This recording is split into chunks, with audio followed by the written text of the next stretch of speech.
revolution will not be televised. The revolution will not be televised. What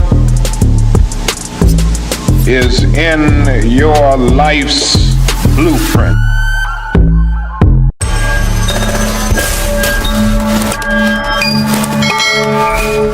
What is up, everybody? It's your boy Cenat. Please make sure you like this video, subscribe to the channel, share it out, okay? Listen, I have covered this Karmelo Anthony case the entire time, okay? To me, I think I did the best coverage of it. Not only did I listen to mainstream media, but a couple of trusted influencers from inside of the court. I made contact with people that actually live in Frisco, Texas, that actually seen the video, Frisco ISD video that they're refusing to release. I did comprehensive coverage of it, okay? I'm gonna make a whole playlist called Karmelo Anthony Trial, and you guys can go there. I know all the facts. I know all the allegations. I pretty much have a good idea about mistakes that happened during the trial, also involving an all-white jury. For some reason, people want us to not believe that this Karmelo Anthony case is not about race.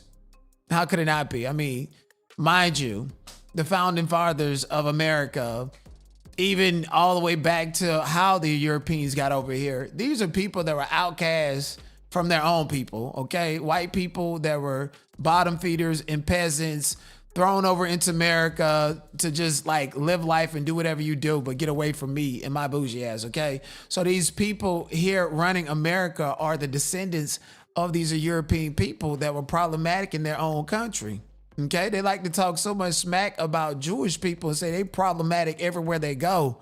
Well, it looks like these descendants of the Eastern European people that were thrown and cast out of Europe and brought to America are actually problematic themselves. I like to call that white fragility, right?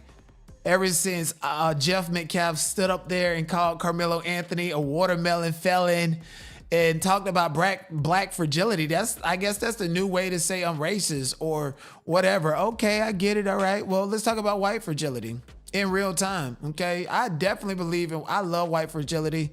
Sometimes when you point out things and you experience white fragility, it's in a good way, okay? White guilt is what it's called, right? So last night I was at a bar. Okay, my friend invited me to like a club that was in the favelas, but it's a good part that overlooked the beach in Brazil, right? And this guy from, I guess, France, you know, in town for school, whatever, doing some things, accused me of stealing a drink. And I'm like, what are you talking about? I can buy you a drink. And I just kept making him feel so bad about accusing me of stealing a drink. I used my charisma. I used my personality. I used so much to make him just feel so bad. It got to the point to where I told him, I said, I'm loving the fact that you feel bad about accusing me of stealing a drink, because out of all these people here, I'm the only black person. And then on top of that, you probably thought I was Brazilian and from the favela. Well, I'm from the favela in America. I made him feel so bad, and I did it on purpose. And I let him know I was doing it on purpose because it made me feel good knowing that I can break your ego down and pull the curtain behind to see you and your racism, right? So, you know, because the way I handled that, I benefited off of, you know, white guilt, aka white fragility, and the fucked up shit that they blame on black people constantly. I got invited to parties. I got invited to bigger places. I got invited to other things. I got invited to a party in this place, that place, all for making this one white person who is well connected and rich feel very bad, and in a way that it was healthy.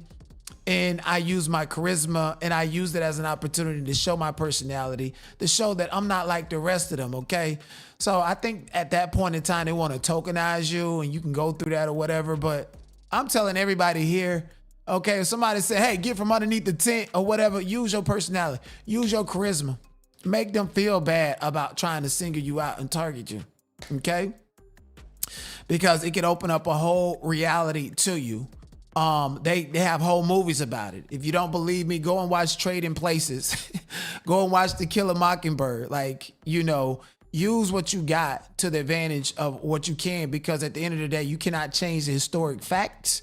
and the circumstances that a lot of black people are born into, okay? But oftentimes we get coons, right? We get coons. We get people that are super pro-black to the point to where we want to talk about, let's cancel Kanye West because he said slavery was a choice in a t-shirt, White Lives Matter with Candace Owens. Well, I personally believe slavery is a choice too, on a cognitive level, okay? In 2026, you have the right to do whatever you want to do. You don't have to go work for that corporation. You can start your own. Tabitha Brown, you don't have to sit up there and be mad because Target ends its DEI practices when you got a whole husband and a whole platform, and most people that are buying your products out of these stores are your audience that you can sell directly to. You got a husband that could have started a warehouse. You know, work together, build your own. So I'm really about self-improvement and conservative to a degree. I'm conservative about building me up so that I'm taken care of, the people that I love is taken care of, my family is taken care of, and then I can expand out into the community. I'm not a sellout. Most of these celebrities and high profile people that we look up to, they would rather take their money to Africa.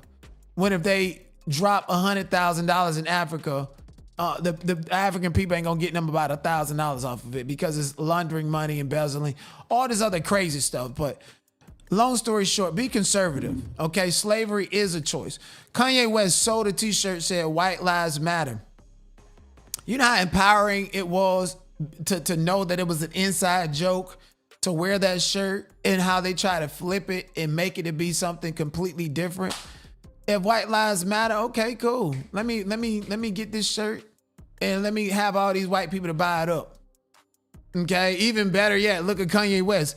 He glorified and made slave clothes be so expensive. Go back and look at his clothes with the holes in it, baggy, the color scheme. It all looked like slave clothes. Really, it did. And white folks ate it up. They got it. They bought it. The Yeezys, they burnt it. Niggas don't give a fuck. Just like they burnt the NWA albums. Y'all bought it. You can do whatever you want to do with it. It didn't stop anything. And these same people who paid top dollar for these slave clothes and the Yeezys clothes are selling Kanye West out like a mofo. How pro-black can you be if you take something that is looked at like it's supposed to be a detriment to us and sell it right back to the oppressor? This is exactly why Tupac and Jay-Z and so many rap artists took the hard ER word and changed it to the NIGGA and celebrating it like niggas with gold chains. And now today you get white people fighting against each other. Nobody black around and they calling each other the N-word. How empowering can that be? Now, Charleston White, on the other hand, pulled the reverse Uno. Okay, we heard Jeff Metcalf sit up there drunk or in a skunk, gay as fuck, dressed like he going to play beach volleyball with a belly shirt on and some Daisy Dukes. He called Karmelo Anthony a watermelon felon. I ain't gonna lie, I holler. Oh, that shit was funny because you showed your ignorance and you showed exactly what you needed to show. And there's a thing called a motion for new trial and post-judgment conduct that needs to be highlighted and should be highlighted in the court of law. That's, of course, unless Karmelo Anthony and his family voluntarily dismissed the appeal pending a motion for new trial to get in all of this evidence. So by the time you go through the higher courts, everything will be solidified. And speaking of evidence, we're going to get right back to that. But let's talk about Charleston White making these watermelon felon guilty of murder shirt. First of all, it's not even original. Okay, somebody else posted this. Jeff Metcalf said the statement, and you just made a whole campaign and selling these t-shirts for $30. It's because you are taking black pain and selling it to white people so they can go around and wear a watermelon felon guilty of murder shirt and feel better about themselves. This is like Megan Thee Stallion going ahead and doing a contract with, Call of Duty where she now has a character in the game that's getting shot. Yeah, people are going to buy it just to do that harm to people. So Charleston White, I guess he's pulled like this Nicki Minaj maneuver on the Carmelo Anthony family. Fuck you. Fuck everything I stand for. I'm going to go along with the winning team or the team of people who can get me further. Charleston White would do anything to cradle the gravy of all of these descendants of the European people that was thrown over here because they was too problematic, too unproductive to do anything in their original country. So they was thrown over here to cause havoc and confusion with each other, and you working for them. These people do not like you, Charleston, right? Okay? Ever since the Reconstruction era, when the police force really started all the way to the KKK, Colfax Massacre, they don't give a fuck about you, Charleston White. Okay? You study time and time proving that you're going to sit up there and do bidding for the white man, and you ain't never going to get that meeting with the grand wizard or grand master of the KKK. And even if you got it, he ain't going to expose himself to you. You that much of an Uncle Tom. This dude ain't nothing but a fucking strung out crackhead. Bitch, you a glorified George Floyd. You done graduated from snitching on niggas in your fucking hood to just doing a disservice and a anti-blackness for the whole world to see and to consume. This is the first person who publicly came out and was advocating for Karmelo Anthony and actually stated the facts. He's seen the video. He know the context of it. He's talked to Karmelo Anthony personally via phone and text message, as well as Karmelo Anthony's family. When the gag order was put against the Anthonys, he was the mouthpiece for them. And I recall you coming out here specifically saying that Karmelo Anthony was jumped on this video, that apparently the government officials and stuff only want the jury, the trial of fact, and people in court to have seen it. Forget the people in the public who seen a 4K non-grainy version of it at Frisco ISD. Just we're going to believe the people in court. All of these white folks, even though you yourself know the facts about what happened on that video, and you yourself has publicly spoken out and said that this man was innocent and will be cleared on all charges. Now, I'm not here to dispute guilt or innocence. Let me be very clear. What I'm here to do is to point out facts and how the legal system needs to work on both sides. Yes, it's a fact. Karmelo Anthony concedes that he unalived Austin Metcalf. And then there's this whole theory that Austin Metcalf died in the ambulance at the hospital and it was of a fentanyl overdose. I don't fucking know. This is stuff that Charleston White said and got the people going, got the people talking, overtly interjecting race in it and just flip-flop like a motherfucker. Why do we continue to look at and listen to this rude-ass, diabolical-ass crackhead who has offended every race, every group of people, and it's not even comedy? Okay, you can sit up there and talk shit on your phone, but actually going and do a stand-up special is completely different. You don't ever hear about his comedy shows and his stand-up specials being funny or being monumental. You only hear about the antics that he displayed online. While going around like he's a rap star in these different neighborhoods, probably dropping kilos of cocaine off and all of this other shit, this is how you get paid. Like, what nigga go into the hood and get paid $20,000 for a stand-up show, like $20,000 worth of dollars then went into that motherfucking dough? It's giving plant. It's giving government op. Like, ain't nobody spending this money on you. These promoters and these people that you're connected with got money coming from different places, which could include cocaine shipments. Even Kim Kardashian's down with that shit. What else about you, Charleston White, that makes you so special other than the fact that you're diabolical? And people like to consume and listen to the most diabolical shit. And then you're a flip-flopper in real time. Do we not have any standards?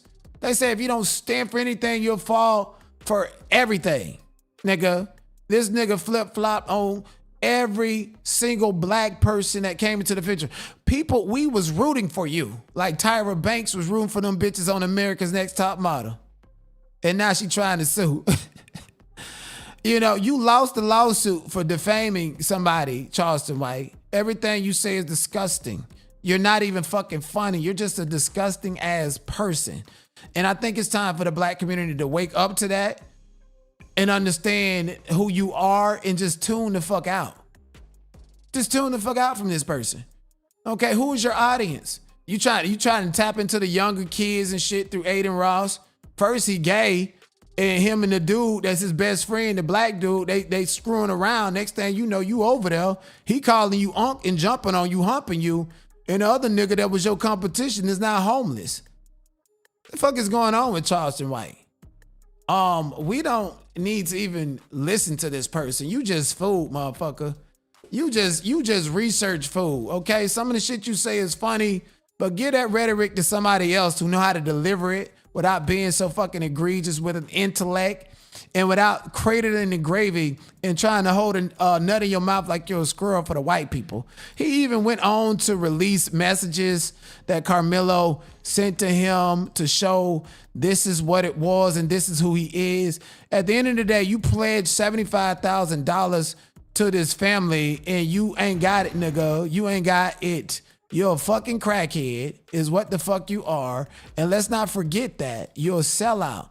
And we don't need to tune into you. Everything you say is offensive about each and every demographic. Saying black girls that know how to fight, all of them been N-word, and that's an operative fact. And mixing it and twisting it with all this other egregious shit. Like, you're not funny. You are a detriment. Funny is if everybody, including the people that you're offending, can laugh with you. Or can ha-ha with you. I don't see nobody black buying a watermelon shirt. Nobody that put you in that position to be like this. All the podcast people say cheese in them, they need to fucking cancel you. But again, they say you're a government plant and your name tied to these algorithms like a big homie CC. So they're gonna platform you and give you a click in the view, bitch. You the hood crackhead version of Jaguar I can't get right. What did I tell y'all? What did I tell y'all? You know, it's funny because I be so on point. I told y'all that man is not giving up no $75,000. He ain't even got $75,000. Oh, but he's sitting up there playing with Karmelo Anthony family like that. What did I tell y'all? Did I not just tell y'all yesterday in the video that he's full of it? The man is a government plant and he's going to use every situation that he can to turn the situation upside down and go viral. That boy got his back against the wall. That young boy went up under that tent and had four white boys ready to put him in a Boston Crab. Right. They was ready to put him in a dope fiend, finger four, leg lock, all that, every wrestling move you could think of. And guess who was the first person to actually come out and give us that information? At least that had a platform. It was Charleston White. And everything that Charleston White initially said was on that video was also said to mainstream media and independent bloggers outside of the Collins courthouse prior to and even after the jury verdict was rendered. Now they want to hide the footage, okay?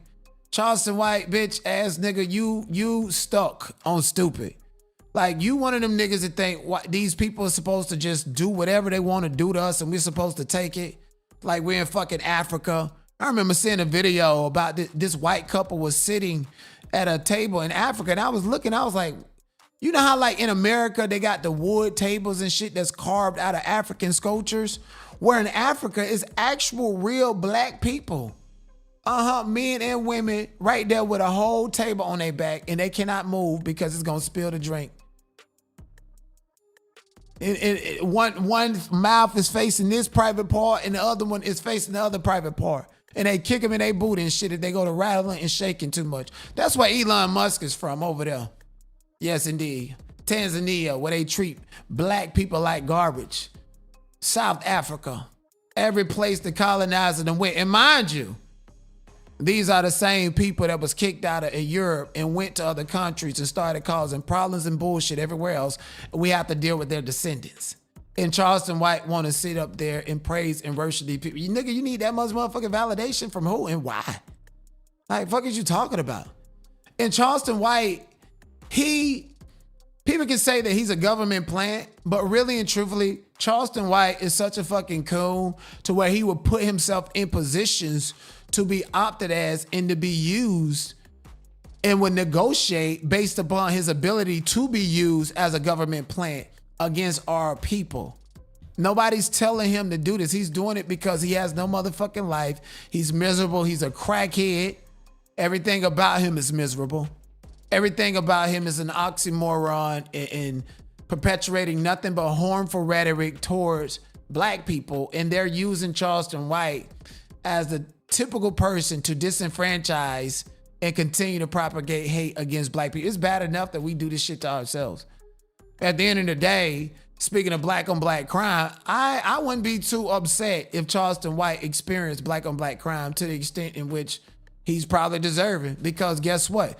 Like Chud the Builder and motherfucking Karmelo Anthony, he's going around with knives and shit, threatening people if they come up on him, what he's gonna do.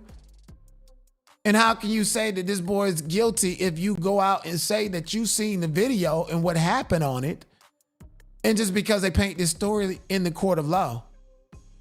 You let Jeff Metcalf, gay ass, sit up there and punk you and bully you into being a submissive fuck. Like, who the fuck wants to tune in to this one-eyed, fish-eyed motherfucking fool? And speaking of another government op, we need to look at Dominique Alexander as well. Mind you, Dominique Alexander has a long criminal history. Longer than the I-10. And that's the convictions he got, not with the arrest and shit like that, okay? One, you gotta be a real smart nigga to get arrested and get all these charges dismissed. You gotta be a smart nigga like me, you know? Or you can be a government plant.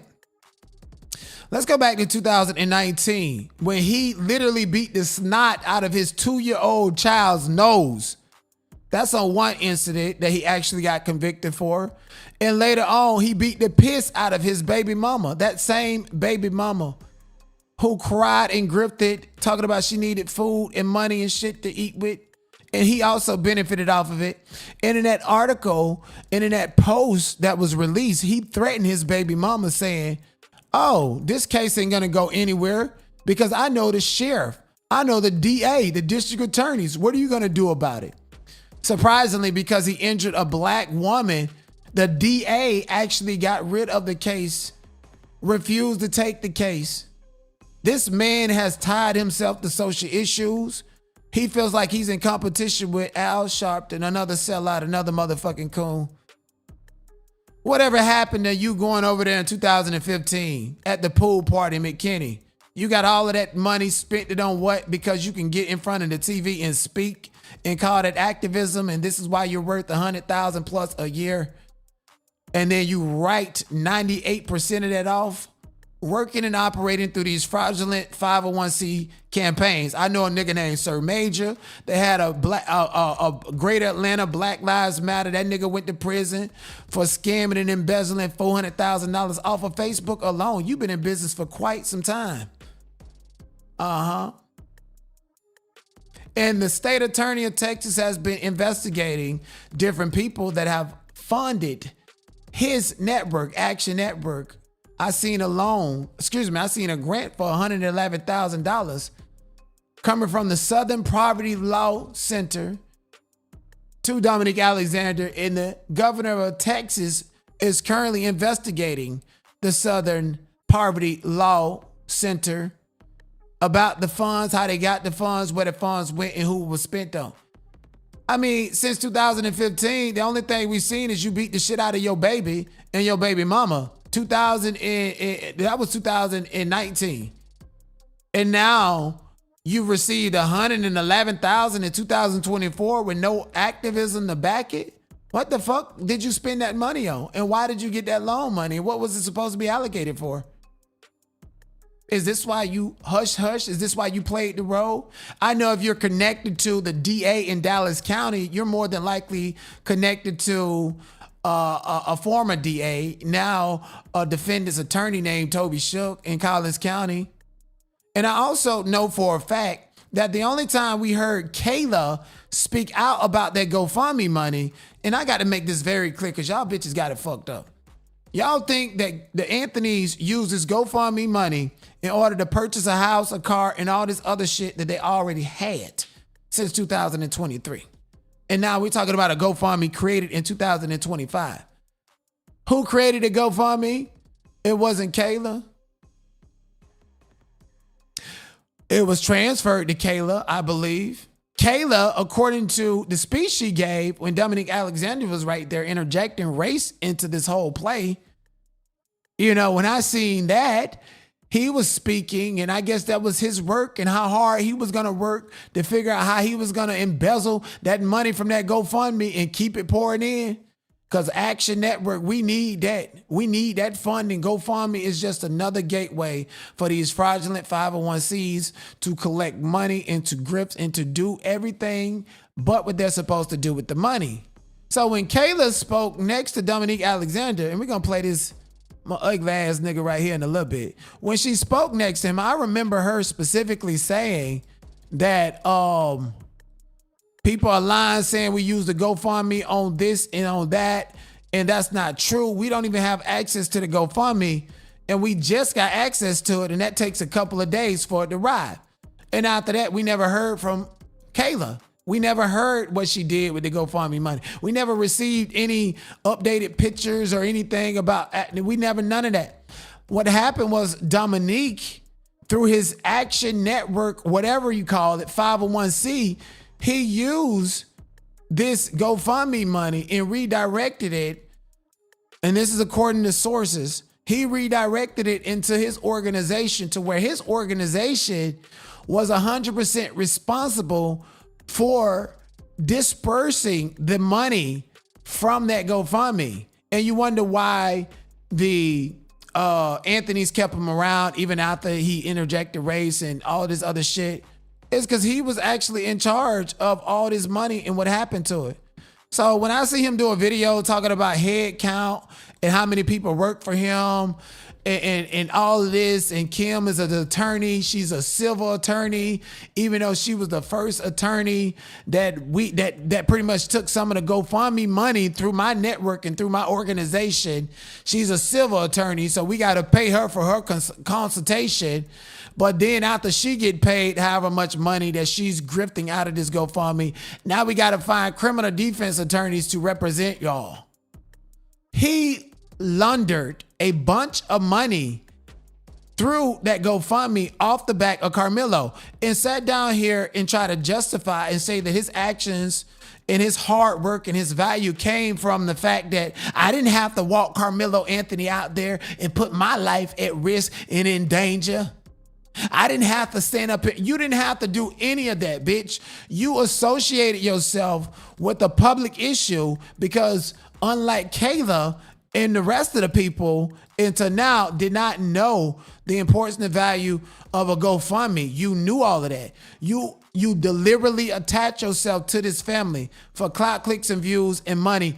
And I do believe, even though you want the public to believe that you was not in the courthouse, you was not in any meetings with the lawyers, you don't know anything, you want to remove yourself away from the Anthony's dealings with this ineffective counsel to act as if you didn't know anything about the strategy, you didn't have any comments, any input, you none of that. You deliberately created a narrative with the Anthonys and now the public to remove yourself from the legal practice of it, because see, you're friends with these people.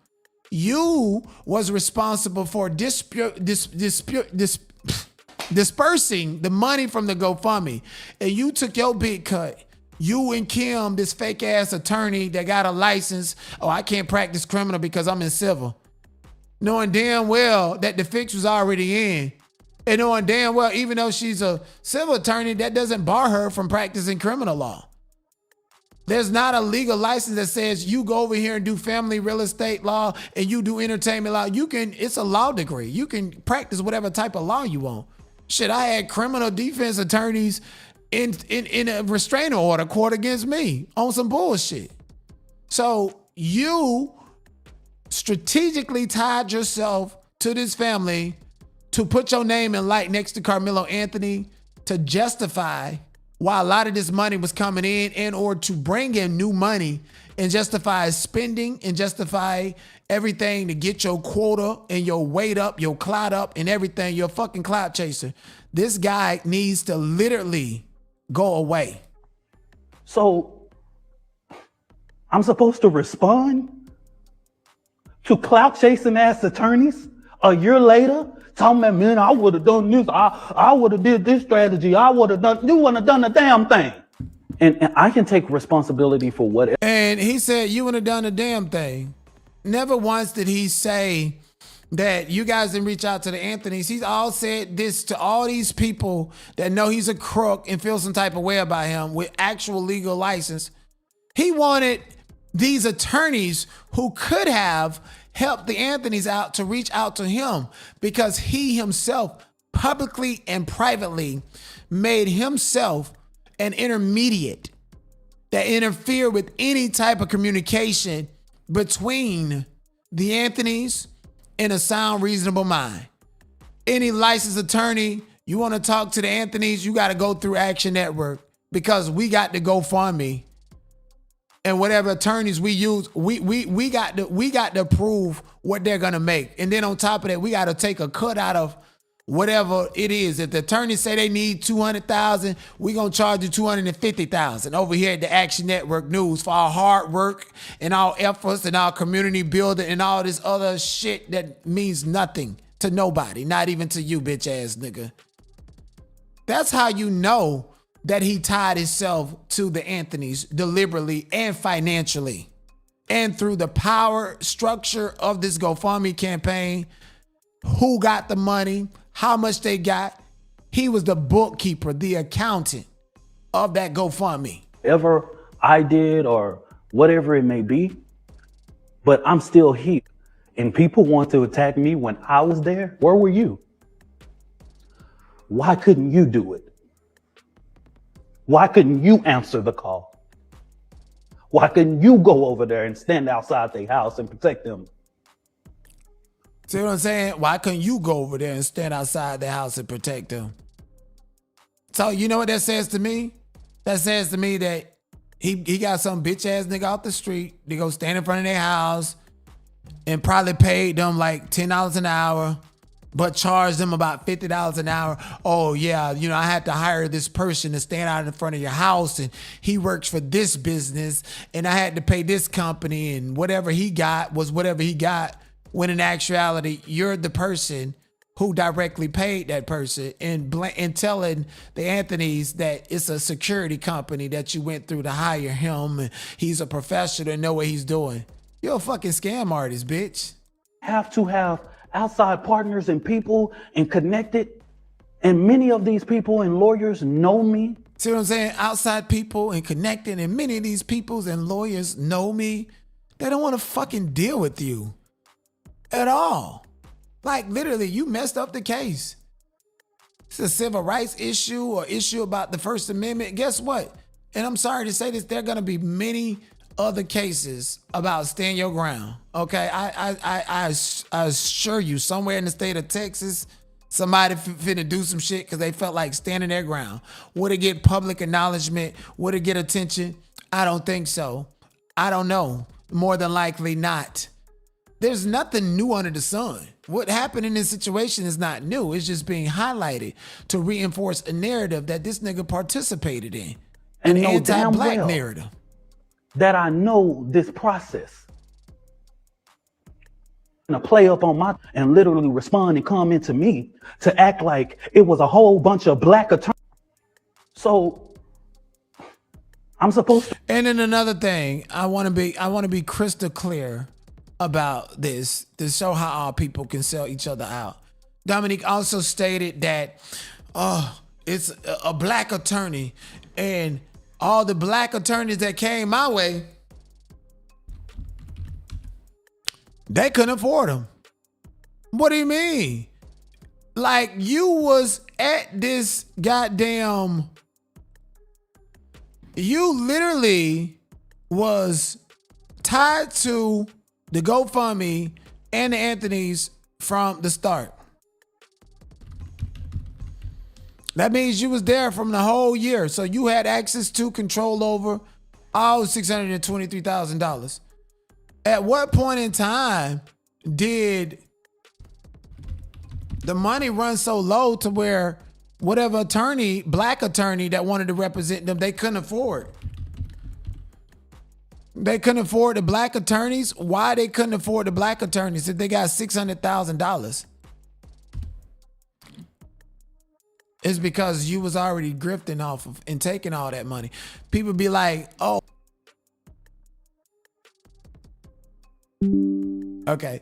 So Dominique Alexander would be like, I hired the security company to guard their house, and that cost them $75,000. I had to hire this company and that company and this, and then my expenses, and then I work with these people. And mind you, Kim Cole was the first attorney, even though she's a civil attorney and can't practice criminal law. She was the first one involved. She got $100,000 off rip. And so even the Anthony family ain't even got $300,000 to pay an attorney that want half of the money from the GoFundMe. Y'all worry about what they did with the money. No, it's not what they did with the money. It's how the money was mishandled and misappropriated. And Dominique need to be in motherfucking jail for what he did to that family. There's also things going around about Young Miami. She's getting attacked because she's pouring into Karmelo and saying that it's bad what happened. Cardi B also got attacked. And people don't like to be attacked. And I'm pretty sure they got phone calls too from the powers that be, the ones that control media in their career, and told them to shut the fuck up. And they ain't said nothing else. There's a lot of viral things going around, a lot of disinformation campaigns that's only meant to lead the public into believing the Anthony's got it. They don't need any help. Did Boosie Badass pledge $500,000 to Carmelo Anthony's family? Viral claim debunked as misinformation spreads across online. I've seen videos of Aiden Ross donated $100,000 and IShowSpeed and all this other stuff. Even the thing with Cardi B donating $5 million. She gave her opinion, but I don't recall her actually tweeting out or saying a specific amount, or if she would. This is all a distraction. So me and you that can only, support them on a micro scale, like a GoFundMe or something, we're like, okay, well, they don't need the money. And then the whole time while they actually need the resources, GoFundMe and these campaign sites, they're actually removing their campaigns in real time. Sarah J. Fields, who allowed her daughter to be raped by a man for 7 years, and she was complicit in it, so she might as well play with her own daughter. She out here playing and tweeting out and getting racist white people to attack all these black people with 501c all over the place. But never once did she ever attack Dominique, like, at all. She didn't even attack him during, like, the pre-litigation of it. She just never mentioned him because she was ordered not to, because he was in on the fix the whole time. Another thing, Jeff Metcalf has a sister called Krista Lucas. Do y'all research? And I showed this in my other video, and I went comprehensive into Jeff Metcalf's background. You guys got to check out my videos and my content, because I'm way ahead of them. The content that I did and covered on this case is content that they're going to be acting like it's new to them 3 months from now, and we're going to be moved on to something different. That's how it is for me all the time. The internet is too slow for me. Okay, I've been reported something and then it goes viral on other blogs and shit the next day. I'm done, tired, and through. So 3 months from now, they're going to be talking about Jeff Metcalf and how he and Megan Metcalf have separate GoFundMes in the name of Austin, and how Jeff pretty much used this as a way to clout chase and get himself back out there in the limelight, to act like he's somebody special, to act like people give a fuck about him when don't nobody don't. Watermelon fellas, that did take me out. Oh, Lord. It got everybody talking about black fragility. Oh, Lord. When he fragile as fuck, sitting up there looking good in a bitch, ready to go play beach volleyball with some Daisy Dukes and a belly shirt on. He's also been bribing a lot of these kids at Memorial High School, okay? If you look here, this is number 14 jersey. Okay, this kid, well, he's not a kid, he's a grown man. His name is Kevon Jackson. He's also a track star. His mother posted videos of him running track, so that he posts videos of him running track. There's videos from February 2025 of him running track and etc. And he's a football player. Now, even though Austin and Hunter changed their jersey numbers on the football team more than they changed their underwear, this guy was jersey number 14 at a time in which Austin Metcalf was number 11, and then Hunter was number 12, and this is number 14. And I don't think it was a number 13 on the team. I don't think it's a coincidence for his jersey number to be that close to the Metcalf boys and for him to receive the first Austin Metcalf Memorial Scholarship. I don't know if Jeff has a 501c, which means that all the GoFundMe donations he received has to be accounted for, or if he started this, well, first of all, that's true, but he started this Austin Metcalf Memorial Scholarship. I don't know if he started it as a separate entity or like a passion project to where he don't have to clock out these donations of where this money has gone. So with him donating money for a scholarship to someone on Memorial High School team, graduated the same year as Hunter and Austin would have, and is number 14, I definitely believe that Jeff Metcalf also used a lot of those GoFundMe funds to pay for those witnesses to lie, including, but it's not limited to, officials. Now, y'all can sit up here and say them coaches and medical examiner and those people didn't lie. How would they lie? Because they will lose their license. Well, guess what? Collins County has a history of public officials lie. Go and do your research. A Collins County district attorney was caught up into taking bribe payment not to pursue a case. And also it was a judge in Collins County, a big obese white lady that was also caught up in this bar for taking bribe money not to pursue specific cases. So Jet Metcalf got all of this goddamn money. He got a scholarship program, and Collins County has a history of its officials taking bribe money. They will get up there and lie for a bribe the same way the district attorney who prosecutes the cases could have done with his rapist ass. Both of them got charges in cases in federal court of raping women. And then Judge Roach ain't no better. He probably was touching on Sarah J. Fox's daughter since she got caught up with that. And since she didn't mind passing her daughter around for 7 years, and Judge Roach is on a whole list for playing with people's children. It's a lot of corruption in Collins County. So don't sit up here and just automatically demonize that family. It's a lot of corruption. Don't sit up here and just automatically sit up here and act like when you was a child, you didn't tell lies and then have a problem lying with a straight motherfucking face just to get what you get, especially if Jeff Metcalf is in the audience sitting there shaking his head and leading the witnesses as reported by independent journalists as well as mainstream media journalists, okay?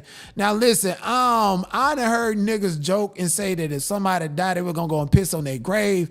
I'm not all for people making up videos, posting it, and going out to disturb the dead, okay? Let Austin Metcalf and his bones rest in motherfucking peace, because we gonna forget about him in a couple of months. Let's be clear about that. But one thing for sure, two things for certain, since we're keeping it a bean across the board. Now, people want to rate rap music and stuff like that, talking about Austin bopping, then black people shouldn't be mad and white people shouldn't be mad. Y'all niggas bought up all that drill music when they was saying fuck King Von and Tuka and all this other shit, so they got an Austin bop now. Austin bop, knife had blood on the tip when he dropped. How the fuck he gonna get stop me and shit? Niggas going out back Marlo out the box. That sound when he died. The fuck with this floor, but I got side. Nigga go text my phone, talk about he don't like my shit. He got stopped by a knife. Austin bop, knife had blood on the tip when he dropped. How the fuck he gonna get stop me and shit? Niggas going out back Marlo out the box. That sound when he died. The fuck with this floor, but I got side. Nigga go text my phone, talk about he don't like my shit. He got stopped by a knife. Austin bop, knife had blood on the tip when he dropped. How the fuck he gonna get stop me and shit? Niggas going out back Marlo out the box. That sound when he died. The fuck with this floor, but I got side. Nigga go text my phone, talk about he don't like my shit. He got stopped by a knife. Damn, so they got an Austin bop on his way. I'm gonna see how, and it's going viral on TikTok. Want to see if he gonna get a record deal, since them niggas in Chicago got record deals for smoking on that Tuka pack and all this other stuff, and F Tuka and all the dead black people. White people shouldn't mind that niggas has got that shit. I personally wouldn't do it, but that beat be riding, and niggas is now bopping on Austin is what they're doing. And because we didn't care and white people didn't care when they was doing it, yeah, they'll make that about race. Make that about trolling. Make that about trolling. Somebody, Jessica said, play it again. You want me to play it again? Hold on, give me 1 second. Damn, not y'all vibing out to the Austin bot? Is it a hit? Is it really a fucking hit, yo? Oh, shit. Oh, let me pull it back up. I gotta listen to it one more time with y'all, too. One second. Knife had blood on the tip when he dropped. How the fuck he gon' get stopped? Need shit, niggas going out back. Marlo out the box. That sound when he died. The fuck with this floor, but I got side. Nigga text my phone, talk about he don't like my shit. He got stopped by a knife. Austin Bob, knife had blood on the tip when he dropped. How the fuck he gon' get stopped? Need shit, niggas going out back. Marlo out the box. That sound when he died. The fuck with this floor, but I got side. Nigga text my phone, talk about he don't like my shit. He got stopped by a knife. Austin Bob, knife had blood on the tip when he dropped. How the fuck he gon' get stopped? Need shit, niggas going out back. Marlo out the box. That sound when he died. The fuck with this floor, but I got side. Nigga text my phone, talk about he don't like my shit. He got stopped by a knife.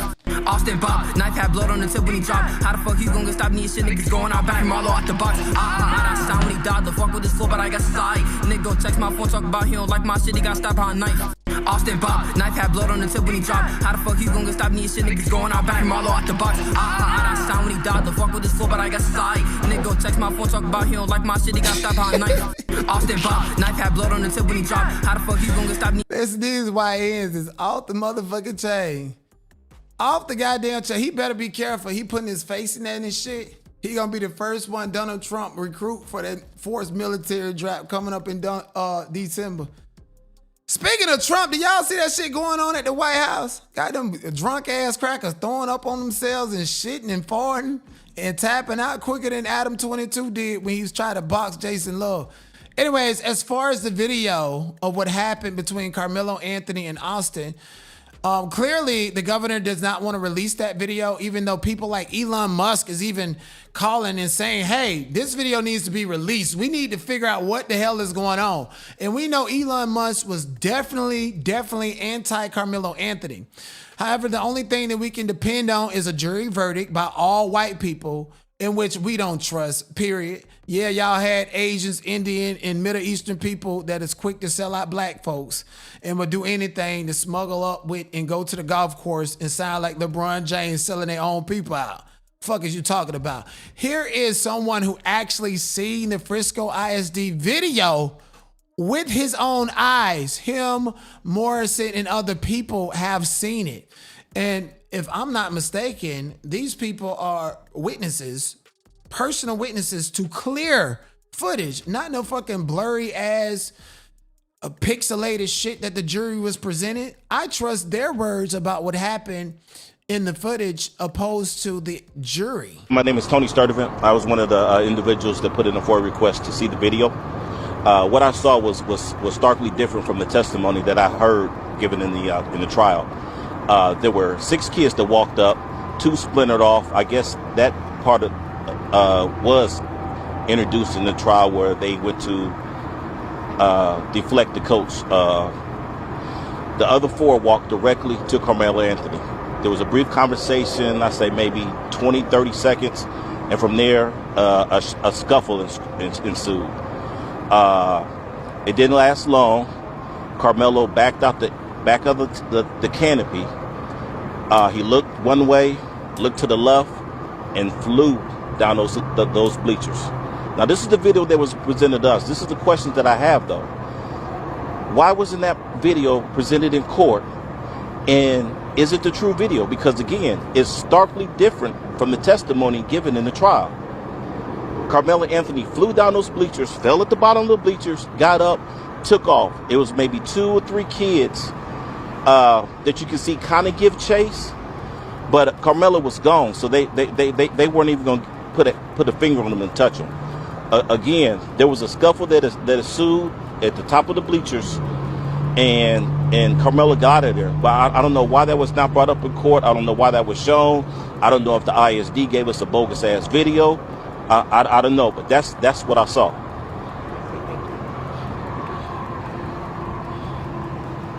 Hello, everybody. I'm an advocate for Karmelo Anthony. My name is T.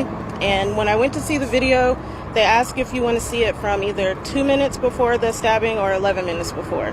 So I chose 11 minutes. From the moment she pressed play, Karmelo Anthony was already sitting up underneath that canopy.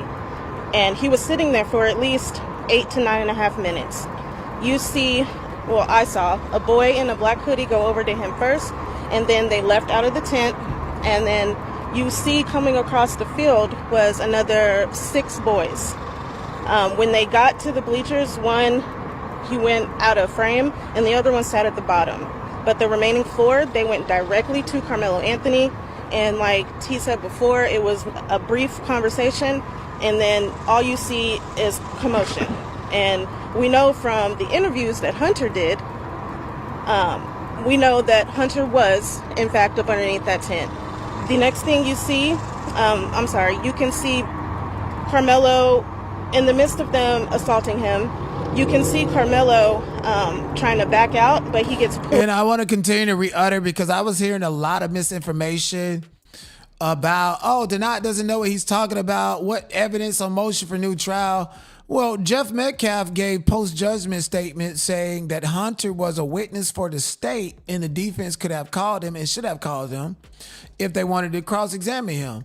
We also got statements and evidence that's in the news media about what Hunter said that is contradictory, that could have been presented to him, that changed the entire narrative of this situation. Hunter is a key witness. I said that from the get-go. He should have been called, which is grounds to file a motion for new trial in the trial court. If they go straight to an appeal and later on want to say that Hunter should have been called as a witness, that was never brought up into the record because of some bullying and coercion that Mike Howard basically went through with Toby Shooks, who was the former prosecutor in Collins County, and Judge Roach, who so happened to announce his retirement the day after he sentenced Karmelo Anthony to 35 years. Back forward. The next thing you see is Karmelo. He comes shooting out the back, but he's still not standing. And he had to like kind of crab crawl backwards, and he had to like jerk away from them because they still had a hold of his hoodie. He goes up a couple bleachers and he's looking around for which way to go. He runs diagonally down the bleachers and then he falls. At the time of him falling, that's when I noticed another 3 boys coming down the bleachers chasing after him. But once Karmelo got up, he took off. You didn't see him for the rest of the video. At no point in that video do you see Hunter holding his brother. At no point in that video do you see those boys ever going back to the tent and sitting down. That was all a lie. And I also have questions. I don't know how the defense did not play that video. Because when you see that video, it was self-defense. Karmelo was only 5'8", 130-something pounds, and Austin and Hunter Metcalf were 6'1", 220-something pounds. So for people to say that he should have used his hands, people can die from fights. From people using their hands. Now, in Karmelo's defense, like, people are saying he's 5'11", 160, according to the sports hubs, but they're completely ignoring that the police report said 5'8", 130, and also the recent booking says 5'8" and 157 because he pretty much put on weight from boxing and weight training and so forth from being on house arrest in the past year. There's different weight classes. A big ass bitch like Austin should not be fighting no little ass nigga like Floyd Mayweather, even though he's the greatest. Like, this is a smaller guy. You can actually really hurt him. You know, if his skill ain't up to par, it's different weight classes for a reason. Now, on the flip side, you know, in the black households, we say somebody bullying you, pick up something and fuck them up. I done heard that a million times, and many other black people did, and I'm pretty sure Karmelo also heard it himself. But I just feel like we're in this cowardice reality. From Charleston White flipping on Karmelo Anthony less than 48 hours after Jeff said he was going to get the KKK on him, to Dominique Alexander plotting and planning on this family's GoFundMe, to Karmelo Anthony using a knife in what could have been and presented as a fist fight. You need more evidence to justify why he just didn't sit up there and take an ass whooping, right? And most people will like to believe, oh, he was just a coward, didn't want to take no ass whooping, simply because we've been in this cowardice reality ever since Martin Luther King said, I had a dream. Niggas have been cowards since Selma. And that's all I'm going to say for right now. So I want to say that this press conference is for people who saw the video, because we want to make sure that we get that information out there. The other thing is that we have noticed major disparities when we look up statistically the sentencing structures that Judge Roach sentences minorities under. There's at least a 75% disparity in the length of the print. But hello, state of Texas, 17 is not considered a minority anymore. They didn't even have to direct file him or try him as an adult. You're an adult at the age of 17 when it comes to capital crimes. That's the legislator has already dealt with that. So to even put that type of misinformation out is harmful. Prison sentence when the defendant is of color. And so this is a concern for us here in Collin County. I reside here, and so I am concerned as a citizen. If the law is supposed to be equal and everybody is supposed to be protected under that law, then sorry about that. That means every race of people are protected, right? And so with that being said, I'd like to thank you for giving us the opportunity to express what we saw and what we're concerned about here in Collin County.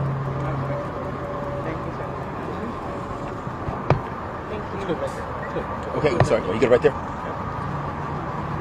I'm Christopher King. I actually was a licensed attorney in Collin County several years ago, working with the city of Frisco on a certain project. But I'm Christopher King. My handle is KingCast online. I'm also a journalist, and I have a couple things for you briefly. Today I have filed my request for all exhibits used at trial. We'll see how that turns out. I had mailed it in before with a self-addressed stamped envelope, didn't get a response, so I figured I'd fly down here and file it in person this time. So as to this trial, what I see as an attorney, I saw what I believe to be malpractice. And I don't know why it happened, but I will tell you a couple of quick reference points. Number one, he allowed those students young people, not professional people, to testify as to ultimate issues of fact, such as, was it murder or not? Yes. Was there provocation? Karmelo provoked him. That's not how it works. You have to make them elocute as to what Karmelo did to allegedly provoke a situation. That's how it works. And when you don't object to it, in the cases in chief, you cannot come back later, post hoc, and then ask the judge and complain about it in a jury charge. There were also no expert witnesses produced, no use of force expert, no jury professional consultant was there that I know of. Okay, so these are all very serious questions on this case, and I don't understand it, but I don't like it, and I think this is the proverbial travesty of justice that we have just witnessed here. And this guy has a TikTok channel, and to further prove my point of the family needing to file a motion to voluntarily dismiss appeal pending motion for new trial, you would have to get certain evidence in there. There's neurologists that should have testified, but they didn't want to testify. Mike Howard didn't even offer to treat them as a hostile witness, which is grounds for, ineffective counsel, because he didn't even try. He didn't even try publicly to present any evidence or any theory as to why the neurologists and the people who could testify and advocate for Karmelo Anthony and his medical reports, they didn't want to testify. These are people that was paid to show up, but they still didn't want to testify. They was paid through that GoFundMe that Dominique Alexander and them lawyers had. They got paid through that GoFundMe, and they didn't want to testify. They should have been treated as hostile witnesses on the premise of race, or should have been brought up in court and mentioned. I ain't hear nobody mention that. All of that stuff was done off the records or in chambers on a Saturday when Eddie is testifying and the case is unraveling. Remember, Judge Roach called Mike Howard with Toby Sooks, who used to be the prosecuting attorney in Collins County. And he was a prosecuting attorney at the same time when Judge Roach was a judge. So they're friends. And they took the prosecutors, the two, Bill and the other creditor that's got sued for touching on women inappropriately, Toby Sooks, and then Mike Howard, and then the judge. They bullied Mike Howard into throwing the case, into throwing the defense. Remember, the last witness that came up there for the prosecutor was Eddie. Or they didn't want to call him, and he called Eddie. And they had to treat Eddie like a hostile witness. And Eddie was caught being coached by Jeff Metcalf in the court. Queen Sheba yelled it out. people on national TV pointed it out and mentioned it as well. This is all evidence that needs to be put before the trial court. In addition to Hunter being a key witness, in addition to these medical reports, this is all evidence that needs to be put before the trial court on a motion for new trial so that it can be properly addressed on appeal. If not, you will forever lose your right to bring it up. Papa, it's King Cast here, your brother-in-law. Listen, this case led me to come back to law. Yes, that's why I renewed my license in large part because of the injustice. So let me get right to it here. Welcome to another installation of King Cast, law, justice, politics, things of that nature, and corruption. So first of all, Karmelo Anthony is indeed an epileptic, okay? And he had just been hospitalized 2 months prior. So of course he's afraid of being unalived by a bully like Austin Metcalf. Now, how does Mike Howard not get this in? That's quite the question. So either Judge Roche punked him or he punked Karmelo. It's one or the other, and we're gonna find out. Yeah. Now, how do we know? Now, let's take a look here at what the standard is, right? Because, you know, this is all about the news now. Was it just a shove or not? Because AI says, oh, you've got to use proportionate force, all that, whatever, blah, blah, blah. It wasn't just a simple push, right? It wasn't just a simple shove, though. And how do we know that? Because major press in the testimony told us that. Right? Let's listen, okay? This is not King Cast. It's major press. And I read it. JD Miles had it downloaded, too. That they said he was going to, they said, move or I'll beat your ass. I wanted to address a comment that I just seen. Someone said this is gross negligence. If Mike Howard was a nurse or doctor, he would have been sued. So as an attorney, he needs to be sued. Exactly. Also, Jessica said this guy is an attorney and he needs to contact the Anthonys right away. My whole thing is, first of all, there's no incentive for attorneys to contact Anthonys to work for free. The incentive is gone. And remember, Dominique Alexander, he was solely in charge of who got the benefit off of that incentive because they needed to call his office to get through. And the black lawyers I know, they couldn't afford them. You can't afford black lawyers with $600,000 plus in a GoFundMe. You can't afford them. And you supposed to be so plugged in, Dominique. Fucking scam artist. Like, that dude need to go away in his sleep, if you know what I mean. Peacefully. But my whole thing is the Anthonys, unfortunately, are in no position to be sought after other than for interviews and information. Like, I would be researching. That's you gotta understand. So even lawyers, they go to school, they learn their law books, they get their law books. They're still on YouTube watching other lawyers. They're still doing various means of research. Like, you know, they're studying people's personality styles. They're always studying and looking and doing things for the best. And in this particular situation, I just honestly feel like the Anthonys should be researching and finding people like me and people that are righteous, not going to people like Nika and NyQuil who's sitting up there exploiting the Anthonys, saying I talked to them and I got to them through the Black Panther Party. What are they gonna do? Nothing. They didn't do nothing for you. You just associating them with another group of niggas who ain't even the real Black Panthers, by the way, to exploit these people.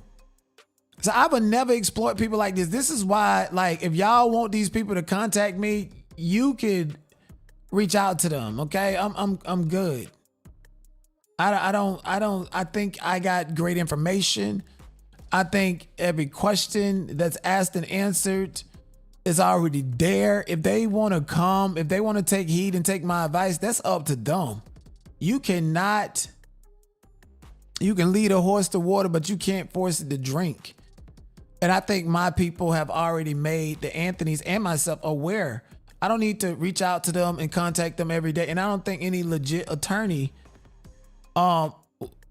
should do that. I mean, I think the best thing that this Karmelo Anthony case has taught many black people is to know your rights, know your rules, know the regulations, know what you're up against, and don't lead with fear or cowardice behavior. I think that's the whole lesson for me in this particular point in time. People are reimagining it. This man is excited to get back in the law because of this case. And at the end of the day, if we can get 100 black boys and girls, or even young kids that parents have talked to them about this situation, hopefully they get passionate about learning the law. So we got more black lawyers coming through at times like this that ain't gonna worry about how much money they can scam off of a family or whatever. But at the end of the day, the family has the choice to make. Like, I'm passionate in giving them information. I'm pretty sure other people giving them information. But I know mine is the right stuff and not no motherfucking clout chase at all. Because, see, we didn't cover this Karmelo Anthony case in the shadow. Literally, we've been in the shadow on YouTube. But guess what? On X and on Facebook, oh no, we went viral. We're running it on Facebook and X. We're running it, actually. The Sarah Fields and them, they don't even challenge me over there, okay? We're running it. I do. I run it on X and Facebook. I just want y'all to know that. You don't get to tell anybody, black, white, or anybody, and the area he was in was safe. And it's not about running it. It's really about having a passion for covering it. Because mind you, the Facebook page, this YouTube is the monetized one. So I'm doing this for free. Yeah, that's all I'm just basically trying to say. Like, I don't get paid for going viral on X or none of this shit. I don't give a fuck about going viral. I give a fuck, like, let me make the money. Shit. Fuck wrong with you? My advice is priceless, it's timeless. And I feel like this brother's in the same position too. Been invited there by a teammate, or one of Austin them's Memorial School, okay? EP, who lied about his closeness, his relationship with Karmelo too. All these are facts. And if you don't like it, I don't give a shit. All right, here's the deal. I'm not sure that the prosecution expected this. And I want to say, this guy right here, I forgot his name, but he's the first person that actually went and seen that Frisco ISD video at the Collins County Frisco ISD. And I honestly believe a lot of the officials also seen it and did not have to sign up. Only black people had to sign that list from what I'm seeing. This man was one of the first people to see it, and he reported that he was only, and he emphasized, only allowed to see what happened before and after the incident. He was not allowed to see what caused the incident, like time stamps and shit was jumping all over the place. And I do recall them in court saying that the video had been edited and the timestamps on the videos were jumping all over the place.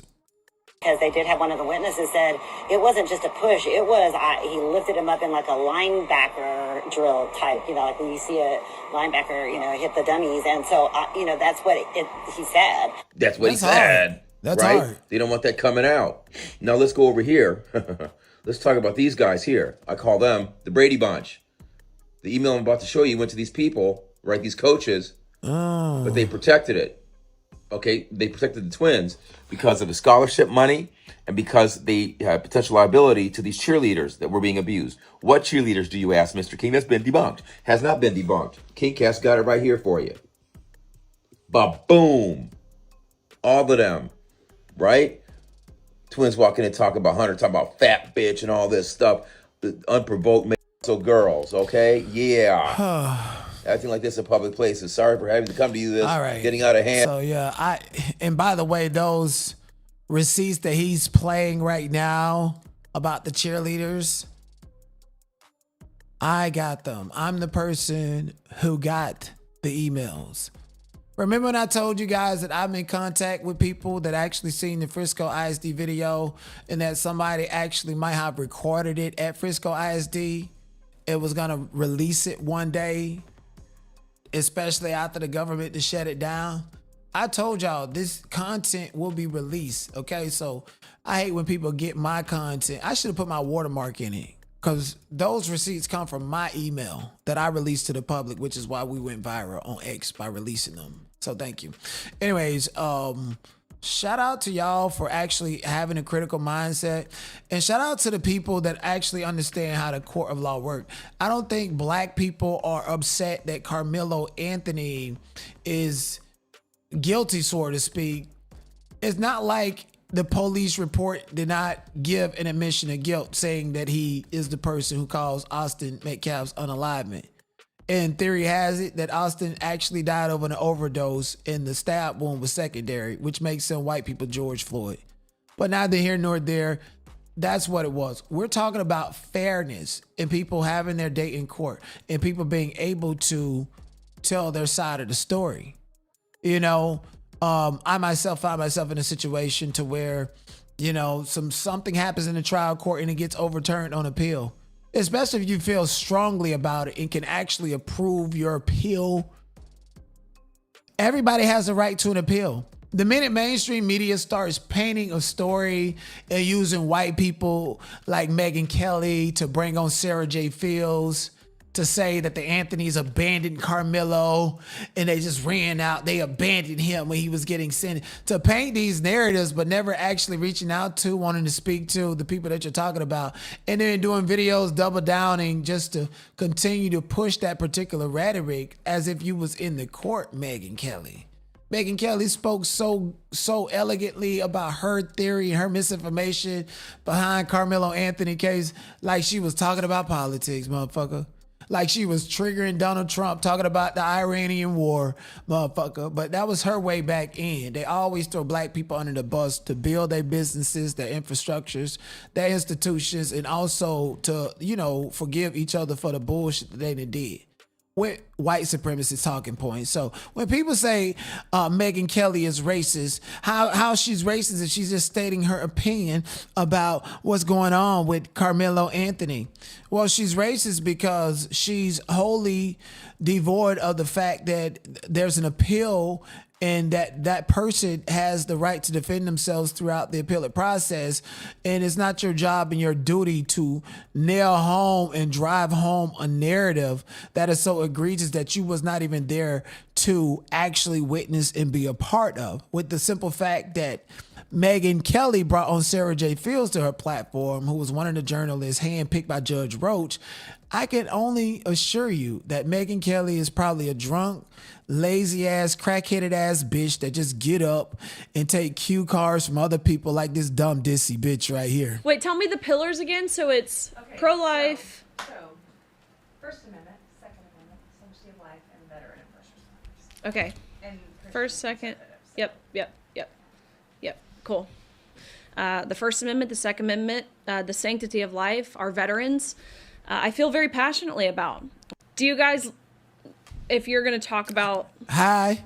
I mean, wiping you hate her to even call motherfucking them political nose. issues, but do you specifically say, like, the left or the right? Or It's like you don't have a mind of your own. You know, you Beach Blonde have, but I appreciate everything that Thank you've you very done much. for the community there. I don't want to take my time. I also have appreciated the opportunity to meet with Reclaiming you my time. several times Reclaiming my when time. we were doing our Reclaiming my time. I don't want to waste my time on me. Reclaiming my opportunity. time. What he failed to tell you was when you're on my time, I can reclaim it. Reclaiming wait, tell me the my pillars time. again. So it's pro-life. So, First Amendment, Second Amendment, sanctity of life, and veteran and first responders. Okay. And First, second. Yep. Cool. The First Amendment, the Second Amendment, the sanctity of life, our veterans, I feel very passionately about. Huh? How do you feel very passionate about something if they just gave you these white supremacist talking points? Wait, tell me the pillars again. So it's pro-life. So, First Amendment, Second Amendment, sanctity of life, and veteran and first responders. Okay. And First, second. Yep. Cool. The First Amendment, the Second Amendment, the sanctity of life, our veterans, I feel very passionately about.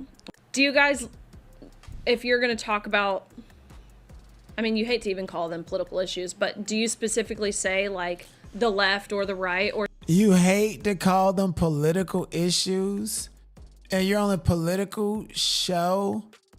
And you're saying, oh, the left and the right. Like, you don't believe nothing that you're saying at all. You're just a fucking puppet. Okay? And that's what this is all about. The only thing that you probably clear on when it comes to political stance is your hatred for black people. Otherwise, like... Or is that something you try to kind of refrain from? What are you talking about? Like, if I were to say something to the effect of, like, the left is still doubling down. Yeah, you can say that. Okay. I've heard you introduce from the beginning, so. Okay. First, that's what I needed to figure out really quick, is when I first, I mean, definitely over a year, though. I would say, can I just say that, like, around 2 years ago? Yeah. Now we can see what was happening behind the scenes when Fox News were interviewing Hunter Metcalf and his mother. I mean, we've seen a glimpse of it on air, but behind the scenes, can I just say this? Okay. Oh, no, please, just make sure you say he died in your arms for the sympathy card, you know. Wait, tell me the pillars again. So it's pro-life. So, First Amendment, Second Amendment, sanctity of life, and veteran and first responders. Okay. And First, second. Yeah, I can't do this dumb bitch. I cannot do dumb bitches like that. I don't. And then on top of that, she thinks she look gooder than the bitch. I bet you, huh? I told you. Hold on, let me tell y'all what she look like. Have you took a good look at a monkey? A monkey got thin lips. Take a good look at a monkey. A monkey got light eyes. Take a good look at a monkey. A monkey got straight hair. Take a good look at a monkey. I thought I saw a monkey on a skateboard the other day. I saw Planet of the Apes. I ain't seen none of us in it. I saw just white folks in Planet of the Apes. And just listen, it's like the brain, like, bitch, you ain't got no mind of your own. That is a monkey. Like, listen, only a monkey will say some shit like this. Listen. Wait, tell me the pillars again. So it's pro-life. So, First Amendment, Second Amendment, sanctity of life, and veteran and first responders. Okay. And First, second. Yep. Cool. The First Amendment, the Second Amendment, the sanctity of life, our veterans, I feel very passionately about. Do you guys, look at a monkey? if you're going to talk about... A monkey got thin lips. Take a good look at a monkey. A monkey got light eyes. Take a good look at a monkey. A monkey got straight hair. Take a good look at a monkey. I thought I saw a monkey on a skateboard the other day. I saw Planet of the Apes. I ain't seen none of us in it. I saw just white folks in Planet of the Apes. Sisters, I'm going live because I think I see a UFO. What? I think I see a UFO up in the sky at the Frederick Douglass Marcus Garvey Academy. And I'm going to see if I can show you this UFO, brothers and sisters. I think I see a UFO. I don't know if y'all can see this light. Y'all see that light right there? That is not a star. It's not a star. It's blinking. It's not an airplane. It's not a star. It's not an airplane. The lights are blinking. I don't know if y'all can see it. This is not a joke, brothers and sisters. I wouldn't be going live. I would not be going live. There is an unidentified flying object in the skies of the Frederick Douglass and Marcus Garvey Academy. I repeat, brothers and sisters, I'm going live because I think I see a UFO. Oh, Lord. Yo, something else just flew next to it, slowed down, and took off again and disappeared. Brothers and sisters, this is King Kong Consciousness, the most relevant, revolutionary, and requested. That nigga said King Kong Consciousness. Man, that nigga slanging nigga out there, man. King Kong, bitch, it's King Kong, bitch, it's Black scholar on the planet. And I'm reporting from the Frederick Douglass and Marcus Garvey Academy. It's not a drone. It's not hold on. Am I hearing this shit right? Flickering. I think I see a UFO up in the sky at the Frederick Douglass Marcus Garvey Academy. Hey, this nigga high as fuck, bitch. You going off a bean. First of all, he at this school that he said he been building for 15 years. And ain't nobody there but you to get high. That's it. Now he done dropped the low. The feds finna come and get him because they get you about all them fraudulent donations and shit that you done spent up. Spent up all the fraudulent I got all the people money. Y'all remember the day after Valentine's Day 2024? Some big ass bitch came in the church trying to pick up that little piece of man that she had last night. And it was him. Lady, I don't know you. Lady, I don't know you. This nigga is gone crazy.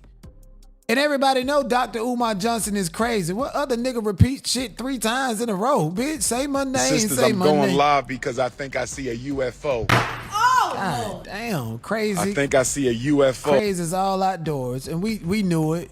Because look at his daughter. Y'all remember his daughter was out there? They say she's still getting her ass whooped. I seen a whole video of his daughter out there, bitch. She got her ass whooped and she pissed and doodled in a pair of Balenciagos. Mexican Balenciagos at that. Crazy. Like, is this the conscious? He said it's King Kong conscious. Man, that nigga out here selling to y'all bitches. And who buying it? Who buying it? Look how bad he look. A whole destitute ass. Maybe Lady, I'm gonna put Lady T in touch with Dr. Umar Johnson. Oh, as if that bitch can ever get any attention from me. We gonna drag that one tomorrow. So make sure y'all tune in for Messy Monday. Like the video, subscribe to the channel. Here's something else I wanted to show you guys. This is, okay, everybody here that understand how racist people work. In about 10 years, this is what all the jurors on the Karmelo Anthony trial gonna be like. What did you say? You heard me. Say it again.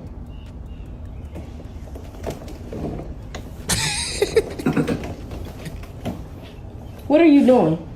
Back up. I'm gonna call the police. Go ahead and call them. Back up. I own this house, you Back, stupid you, bitch. You back. And you don't get to kill me. You back away from me now.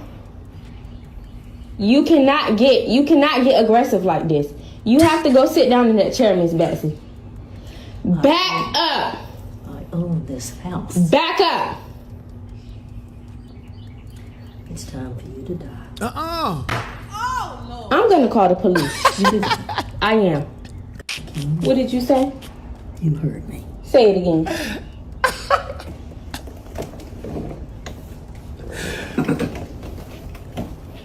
What are you doing? Back up. I'm gonna call the police. Go ahead and call them. Back up. I own this house, you Back, stupid you, bitch. You back. And you don't get to kill me. You back away from me now. You cannot get aggressive like this. You have to go sit down in that chair, Miss Betsy. Back up. I own this house. Back up. It's time for you to die. I'm gonna call the police. You do that. I am. What did you say? You heard me. Say it again. Oh my goodness.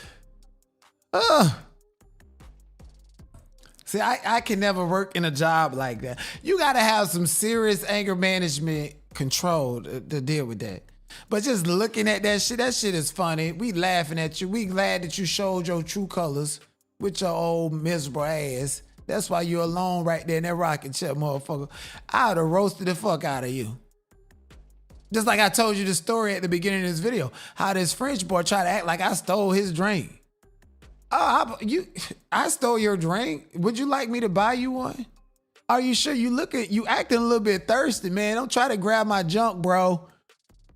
Man, twisting and turning their mind all kind of ways. I would have roasted the fuck out of her. Called me a what? I bet you I can walk. Look at your legs. You can't even move. Look how slow you move. What you gonna do? It's time for who to die? Man, go on over there and walk as fast as you can to get that blicky. And I'm gonna go over here and I'm gonna be recording with your slow old ass. Cause by the time you pick up that blick, I'm gonna hit you in the back of the head. That's how you tame them old people. They miserable and they got no love, no light, everybody, they get bitter.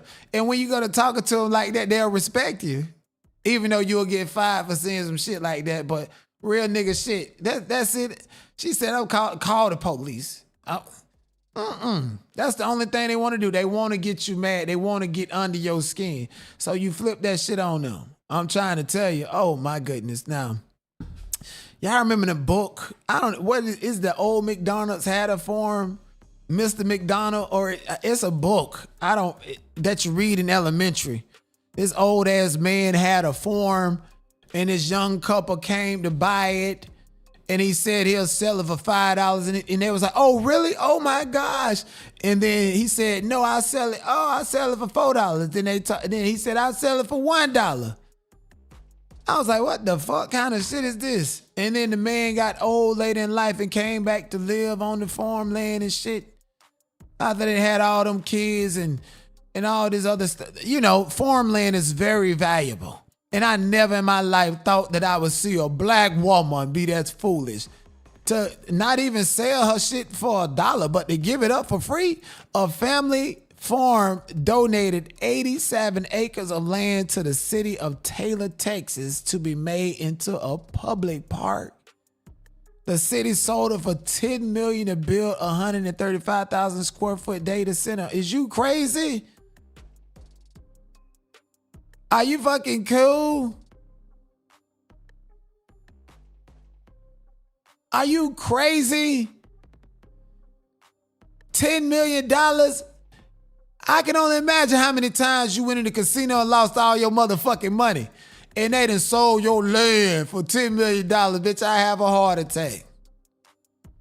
What's the name of that movie where somebody that got possessed and killed the whole family? I'd be scared to live around her. Her dream, she gonna be sleepwalking, acting like a millionaire when you the brokest, richest farmland bitch in town. And what is it called? Annabelle or something like that, the horror film?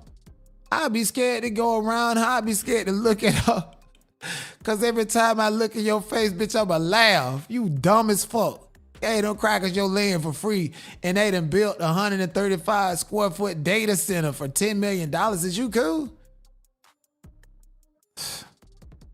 Damn, I ain't no black women was that stupid. And I ain't even gonna say it like that because you know black women are the most educated demographic. But this one right here, for every one of y'all that's educated, is 10 of them like this one. And if it ain't giving up some free land, it's giving the box up for free. Or holding the nigga down POP when they in prison. She gave up her farm so I can turn into an effing park.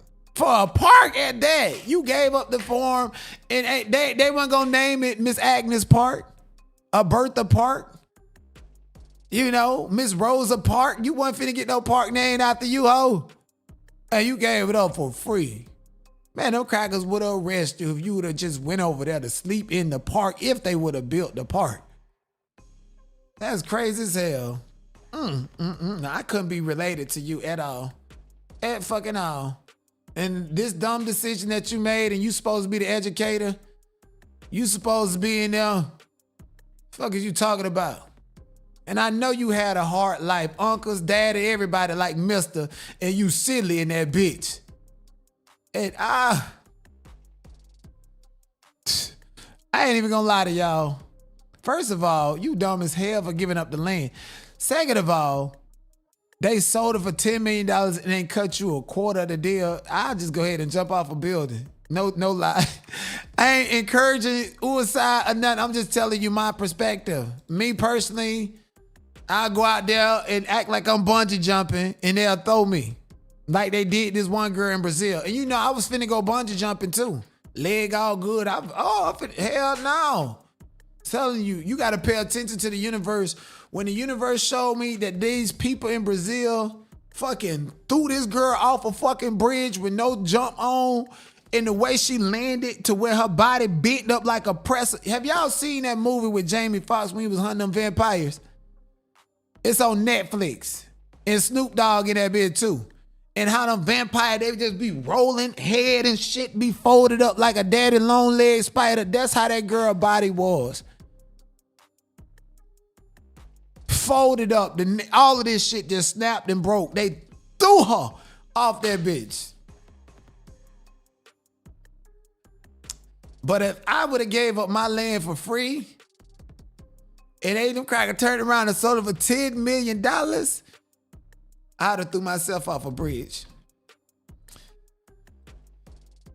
Whew, God bless her soul.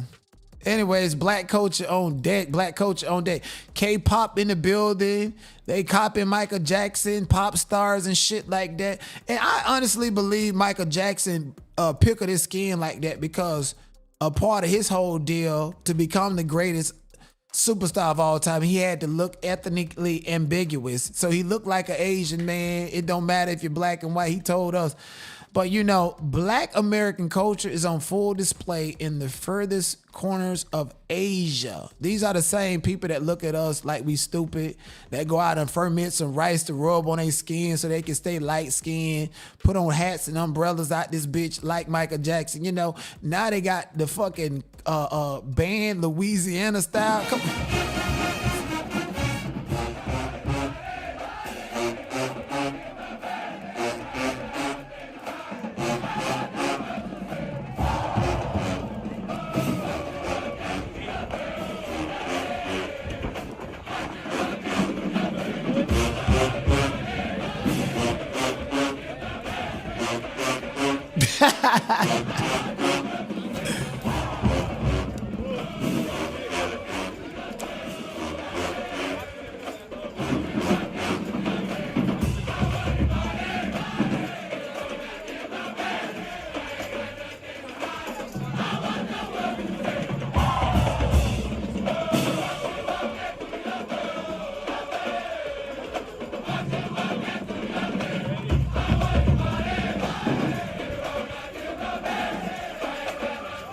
They still everything.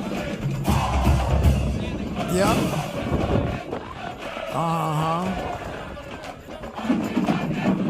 Yeah.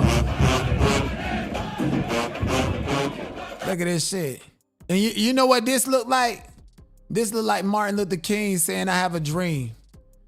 Black folks ain't benefit off of no motherfucking integration. We got demonized, crucified. The white milkman and insurance man came over screwing on the black women and all that other shit because of this integration.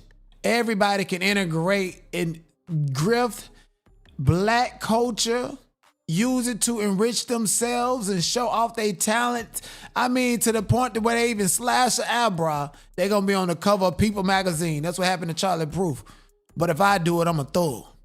If black girls go out and dance and high kick like this, they've been screwing ever since they was 3.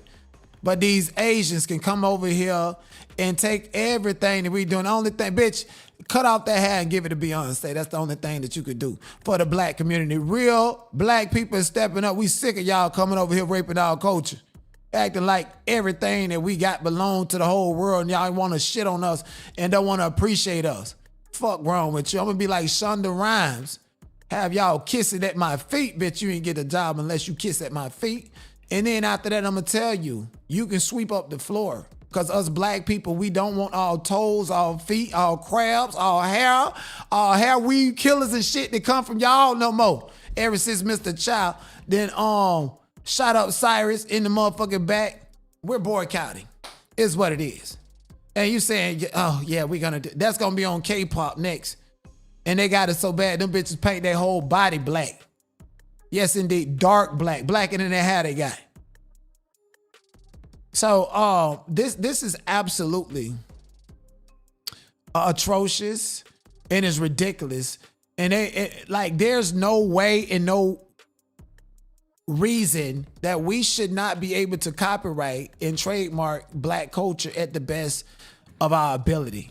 Unfortunately, dance movements are not trademarkable. Music, K-pop, they coming for everything and want to look at you like you're less than when in reality you inspired them and motivate them.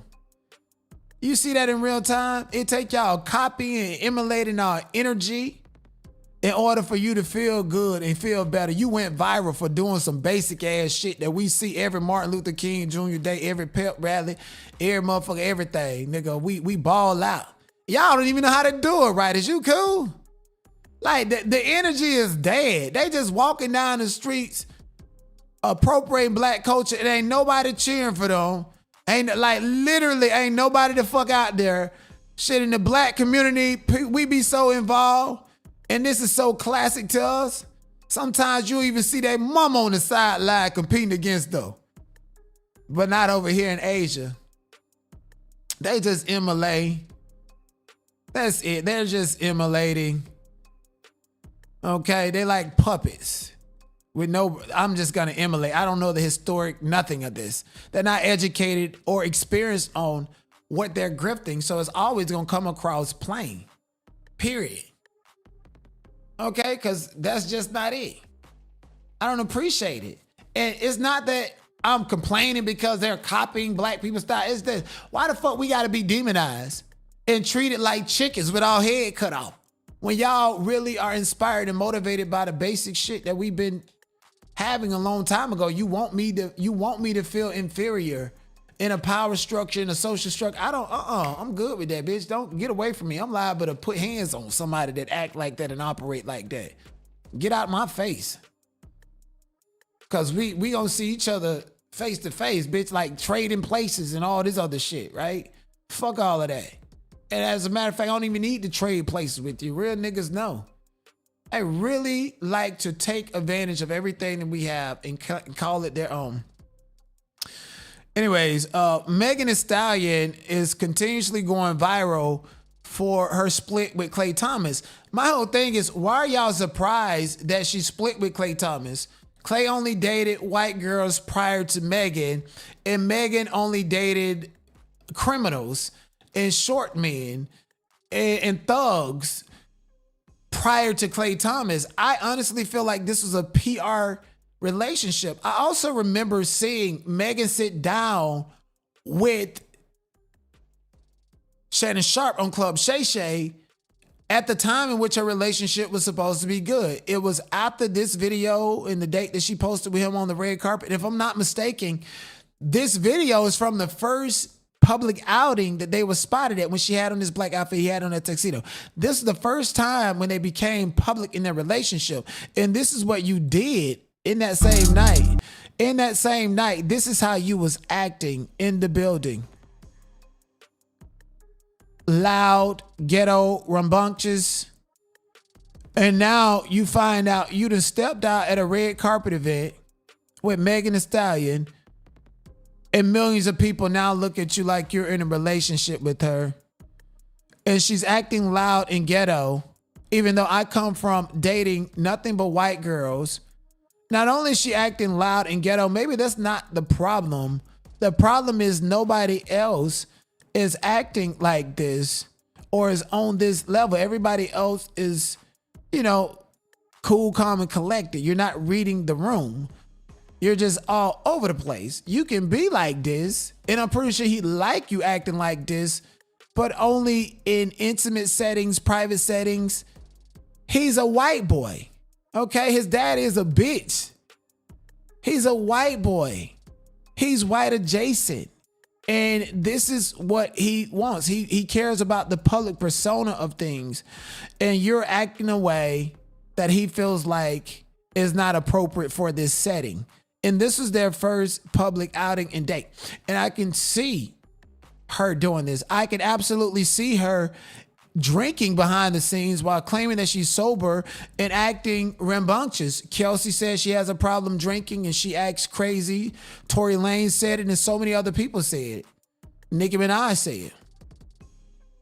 And she went to court with Milagro trying to act like she was sober and went to rehab to stop drinking.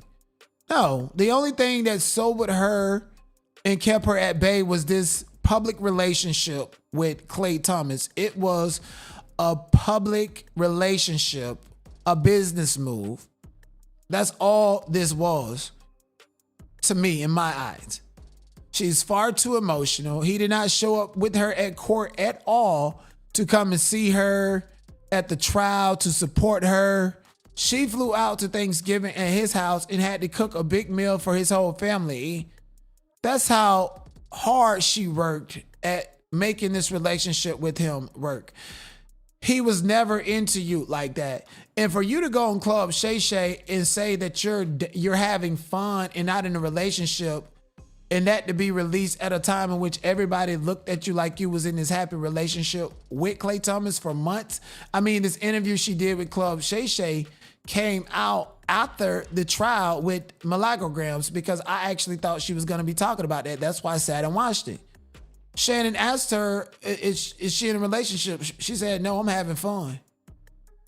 So this was never a real relationship. This whole song, my man, my man, my man, my man, it didn't pop off. It didn't sell no motherfucking records. She needed something else to go off of, and it still ain't working. You know, she can be a very sweet girl. I've seen that for myself, but I also understand this other side of her that's rambunctious, that's super emotional and sensitive. Like, I seen it in the court. She was like crying, talking about shit from years ago. And I'm like, girl, the world continues to spin. This was a fake relationship from the jump.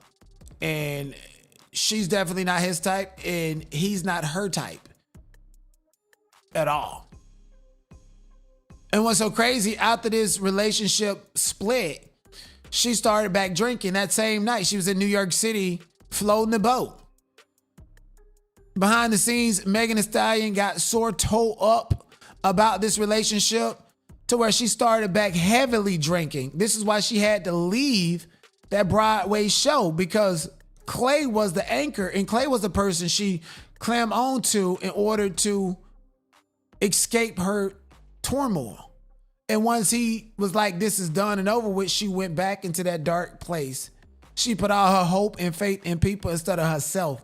I mean, this girl is the same girl who pulled the plug on her mother because she had to, according to everything that's public. And I would like to continue to believe that, even though people are saying that she sold her mama's soul in order to become somebody, all that weird shit.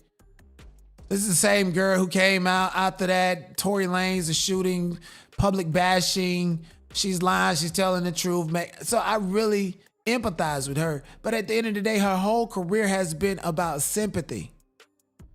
Even Slim Thug came out and said he does not want to date Megan Thee Stallion because he wouldn't be able to deal with the public backlash from dating someone of such a higher position in society with a lot of attention around them. Because now it's like you guys are a thing, and it could become inseparable. You know, Jay-Z and Beyonce are inseparable because of the time, but has social media been as impactful and powerful as it is right now? When Beyonce and Jay-Z first came out, like, it probably would have seemed a bit forced and not authentic. Even though that's what people are saying these days. But I digress. At the end of the day, Megan is the only person that can fix Megan. No relationship, no amount of peen or anything. They say you got a lawsuit over there doing the same shit Lizzo did.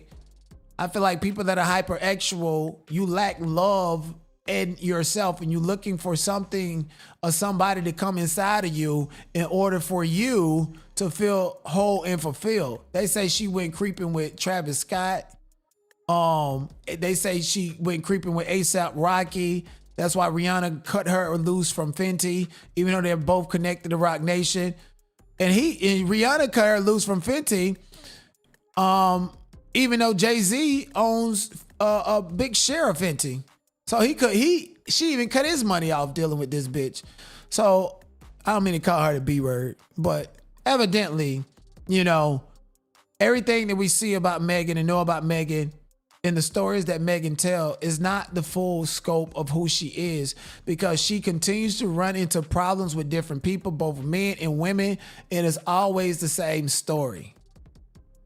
I don't even know how she's making money. I literally seen her cry in court and say that Milagograms is the reason she missed out on like $10 million in deals, including a deal to have a skin character in Call of Duty, because Milagro said that, you know, and Milagro was going to say that people, you know, would have shot her or whatever, you know. No accountability. That's just what it is. No accountability. She remind me of Looney T, but in her own degree. Got a big bag, want to buy people, buy supporters, buy clout, buy attention, buy peen. Nigga said she had to pay Future $500,000 for a verse, and he still didn't even show up to promote it. Cause he didn't want none of that. You had an overdose till. Okay, that nigga $500,000 for a verse, and he still ain't even play it, didn't even do a snippet of your song for you to sell some records at the fucking World Cup. And that's the most he ever made off of you. So, Megan, please learn how to take accountability. Milagro is not the reason your mind is fucked up. Klay Thomas is not your savior, okay? You drive a boat and you bought him a boat. He's not your savior. You have to save yourself. And I recognize that. And when I seen you, I was not a fan of you like that. I seen a real human being that was fucked up and needed some help. That's why I empathize for you, Megan, during your trial. I poured into you. I even knew Klay Thomas didn't want you at all. And to further prove that I knew it, you can tell based upon my words. Your case is dismissed. You can tell based upon my words. I'm finna show y'all what I said to her the day before Thanksgiving. I was like, Klay ain't here. He ain't around. That man don't want you. You already testifying about being alone and having nobody to love you. The only thing that you got around you that was in your life prior to the fame is T. Ferris. And that's a messy ass nigga. And T. Ferris is a messy ass nigga who put her in the shit. Nigga ain't got no weight, don't hold no weight in Megan's life at all, to the point to where he does this whole ass nigga shit to feel significant. So he like to come and tell her all the gossip and the tea. That's the only thing he do.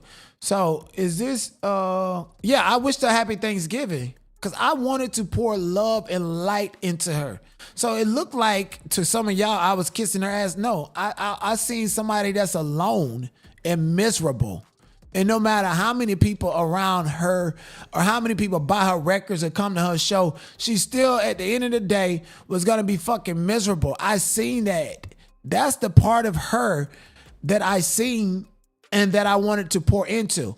So that's what this message was about. I knew Klay didn't love her. That's why I had to show this woman some love. Looks stunning as always. Do me a favor. I want you to have a great holiday, happy Thanksgiving. Focus on the people that love you. Focus on the light in front of you. Don't dwell on the past. Don't dwell on anything that's out of your control. Create new great memories, okay? And also I want you to know, because of this case. Okay, so I said that to her because I felt she needed that. Like if y'all would have heard the testimony and the things that I heard that she was going through on a psychological level, on an emotional level, like how, if you guys would have heard what I heard and everybody in the courtroom that did in fact hear it, then they know. Megan is very alone. Very alone. And the songs that she rap about, like, slitting her wrist because she's depressed and drinking all of that stuff is real. All of it is very real about her. Okay. So I want to wish Megan the best and pray for her. She does definitely need to continue to work on her mental health and stop looking to people to fill that void. T. Ferris is the only connection she has to any of her past. She get rid of him, she's just a lost soul out there, bitch. That's the only thing. And she can't screw on T. Ferris because T. Ferris is, she ain't fucking, that's like her best friend. The one that's gonna be there and ride or die. And I appreciate that about him too, but he gotta be a little bit stronger to help her out of this dark depression you're perpetuating. I literally seen her say that this nigga is the reason why she was watching Milagro talk and drag her, because he would bring it to her attention. I'm like, what the fuck? You guys remember the clip outside of court when I told T. Ferris to stop sitting her shit? That was the day she testified and said that T. Ferris. I was like, well, if T. Ferris is sending you what Milagro is saying, then you need to sue T. Ferris. You need to blame T. Ferris. You know, I tell people, don't send me shit. Don't talk about no shit that fuck with my mental health. Bitch, I will cut you off in a minute. Because you're finding backdoor ways and cracks to fuck with my mental health and my focus. I don't want to hear that shit. Them bitches ain't never gonna come outside and get their ass beat. The fuck I look like hearing some shit because a motherfucker talking about me online. Straight up. But anyways, I wish Megan the best. Go on get you a big ass machine and think about it. Instead of these dog ass, soft ass niggas, you know that boy ain't want you. Well, shout out to y'all in the building. So it said, Denat always tries to find the good in the outcast underdogs. I do. Didn't mean you didn't support Milagro too. I did support Milagro. I want to go ahead and say that I did in fact send Tasha K an email and congratulate her in private and also apologize to her for putting predictions on her lawsuit, okay? I never once drugged Tasha K the same way any of her mentees did or anybody like Sean Davy Way who built this channel off of dragging her and dogging her and now he wants to take part in and benefit from her syndication deal. Which is crazy to me, but to each his own.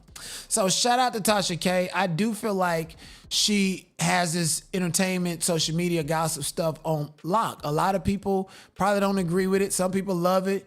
Guess what? It's an avenue for her and she makes plenty of money doing it. And I hope I make a fraction of the money that she makes, okay? So with that said, she has certain mentors and mentees that feel like, you know, the reason they're not growing or the reason they haven't reached the next level or anything like that is because of her, when in actuality it's you. Okay. Now, everybody here in the chat knows, and I got so many receipts to prove it. And I want everybody here in the chat to put a 1.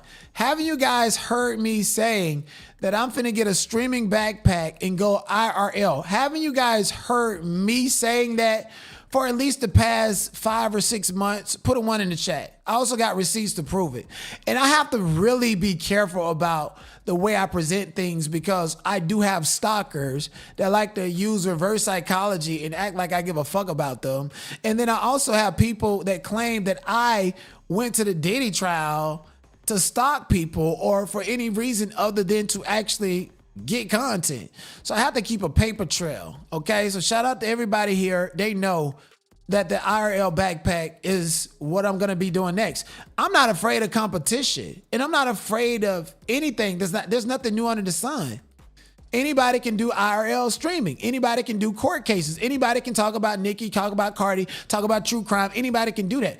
Why does somebody act like that they should have a monopoly over something because they attempted to do it first, but they don't do it the best and they don't even get past anything? They just want the accolades to where I did it first.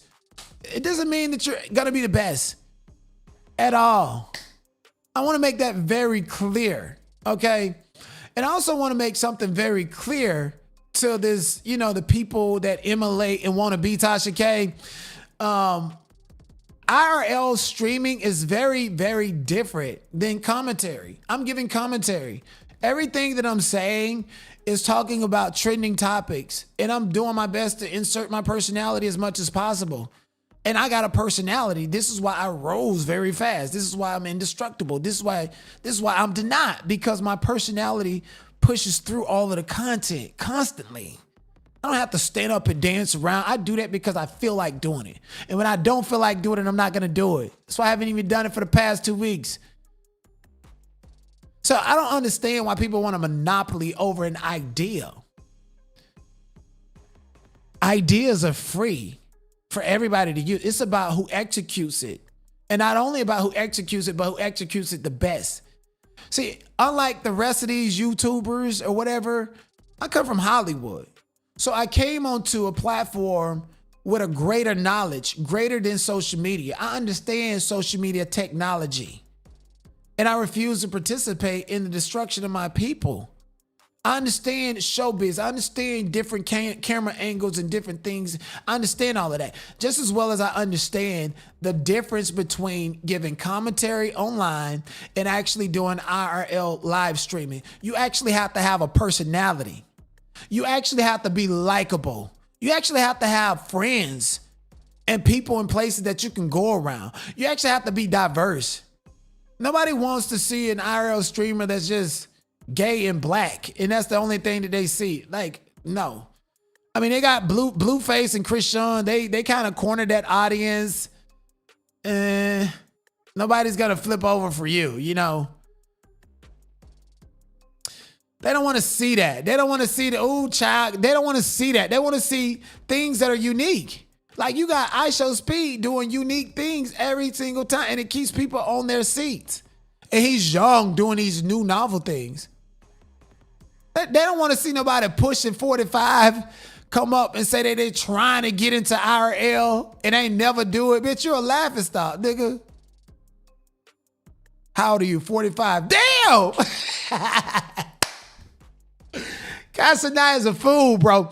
I just want y'all to know, in order to do IRL streaming, you have to be likable. You have to have a personality. And most importantly, you have to be diverse, not only in your social group, but in your activity. Those IRL streamers, they're playing basketball in the gym. What you gonna do? 45 years old, put on basketball shorts with a BBL, big ass booty, hanging out some basketball shorts, finally trying to learn how to play basketball. You ain't even got the skills for that. Oh, here's my favorite one. You guys know my favorite one that the IRL streamers do? They like to box. Yeah, bitch, they like to box. Bitch, you gotta know how to box if you want to do IRL streaming. It ain't nobody gonna want to box nobody who, when somebody asks them to box, they run to the courthouse. Ain't nobody got time for that. You gotta know how to play football. You gotta play tennis. You gotta know something. You can't just get up here, be 45, and finally, I want the world to watch me finally learn. I play basketball, finally learn how to swim and shit. What?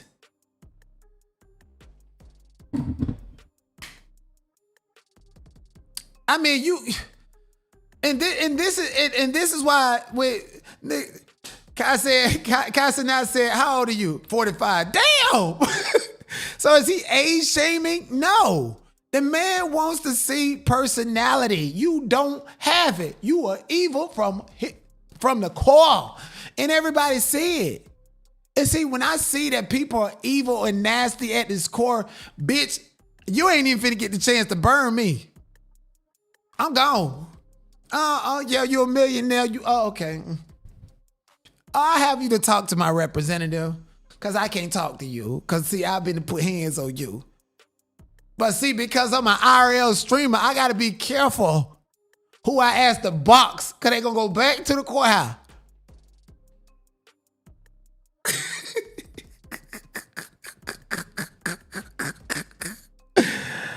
Niggas is getting shut down, making up every excuse. Just, and another thing, people can see if you have a genuine interest in doing something.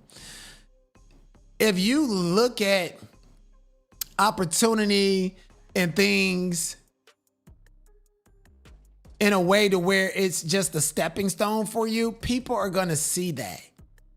So even if you got a nice personality, charisma, and everything else, if people see you like this is just a stepping stone, this is not somebody who wants to build and grow and fall in line and be respectful. This is somebody who looking at this like it's a stepping stone, especially if you 45 years old going to ask somebody who ain't even half your age for an opportunity. Look, I'm always on defense, but my reaction did not get the same blame. Anyways, shout out to Cenat for doing the Streamer University. You know, I definitely see auditions happening. Kai turned down Adrian Broner and Dean the Great after they tried offering him money for admission into Streamer University. Yo, pay cut. I just don't want to. No. Come on, bitch. Nobody No, he already read. No, listen. No. I got a good reason why I gave you this though. Yes, listen to me. No, listen to me. No. I'm not gonna drink. But I gave you the money to secure my insurance. If I drink, I lose the 100. Fuck that shit. Okay. I wasn't trying to bribe. I want to talk, bro. Yeah. I want to see.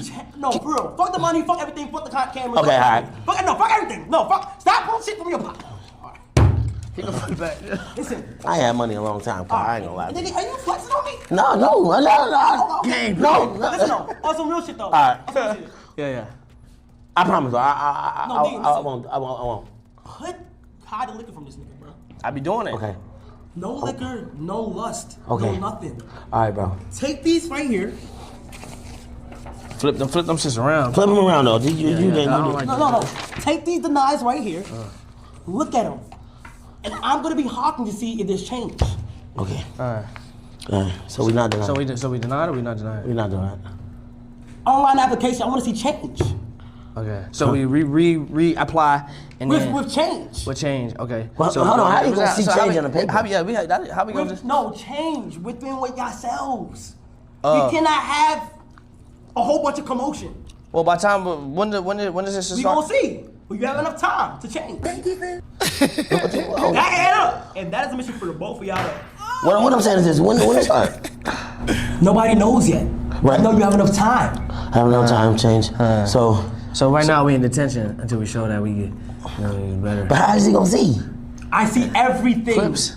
I see everything. I see when y'all kicking bitches out. I see when your ass fucking on camera. I see your ass goddamn with the hoes. Hey. I see crashing out. I see lust. I see liquor. I see the horniness pulsating out your fucking body. Get the fuck out of my office. Get out! You gotta like this kid right here. And Cenat denies Cenat Streamer University application in purpose for previously disrespecting him. I actually rock with Cenat Joseph. Shout out to him. I met him at TwitchCon. I hit him up and we was like laughing, but he actually might be getting in, and we'll see. Like the video, subscribe to the channel if you guys want me to cover Streamers University. Good experience. 5 years of content. Mm-hmm.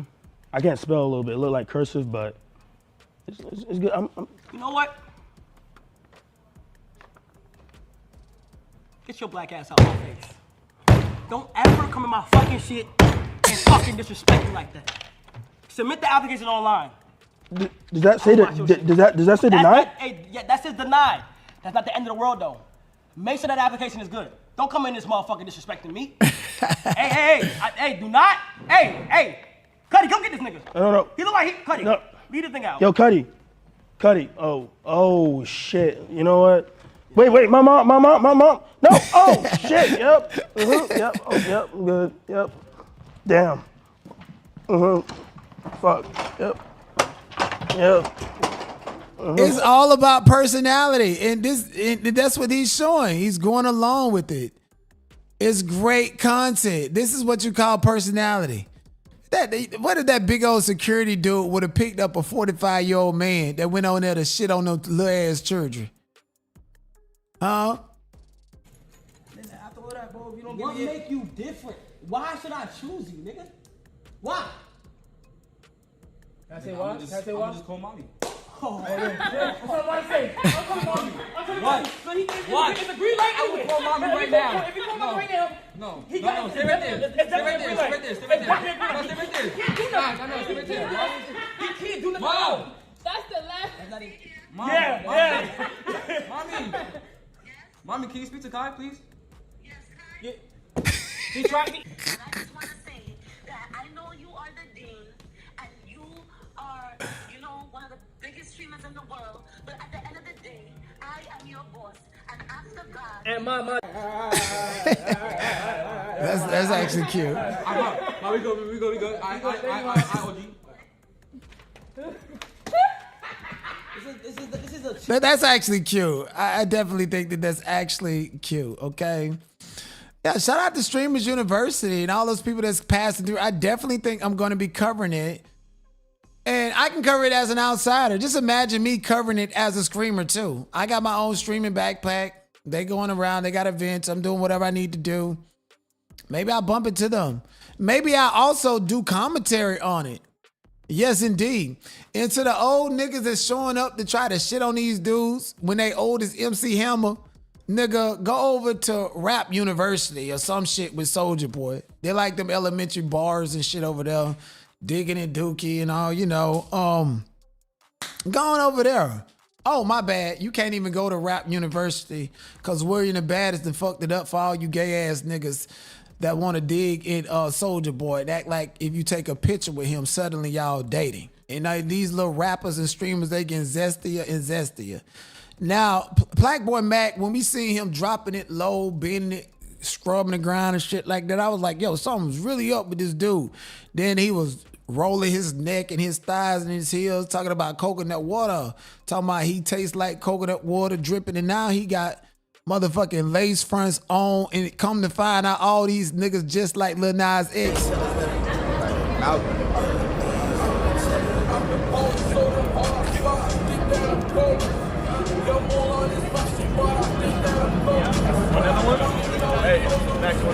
Hey, cheers, bro.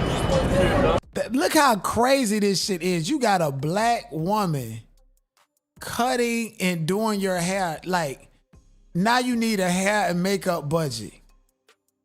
Like, bitch ass nigga, come on out and just live your motherfucking life. You're gonna be a transgender is what it's given. Say he leaked up with Young Thug and on. Now what happens is they get on that Molly and shit and think they superheroes. The muscles and shit go to relax and then fuck around and find out. Even clavicular, yeah, Dr. Miami, he donated to clavicular, said that he messed up his nose job on purpose and makes him want to end the live stream. Let's see. Dr. Miami just tipped $3. Clavicular, I hope you are enjoying your new nose. I designed it to look like Gandhi. One question, why go to a butt doctor for a nose job? Giga Jester. I can't. He is so insecure. Clavicular. This how he gonna look. This how he gonna look in about 3 years. He gonna be a Michael Jackson impersonator. That's the only reason motherfuckers is going, hey, clavicular. Nigga folded up in chairs, getting tonsils removed, getting goddamn nose jobs, getting teeth done, all this shit at the same goddamn time. It's crazy how much work this boy has gotten done in a short amount of time. Here's a video. He was not happy after his chat kept pointing out how different he looks following his wisdom tooth surgery. Holy bloat. I know, I'm so bloated. Could you stop reminding me though?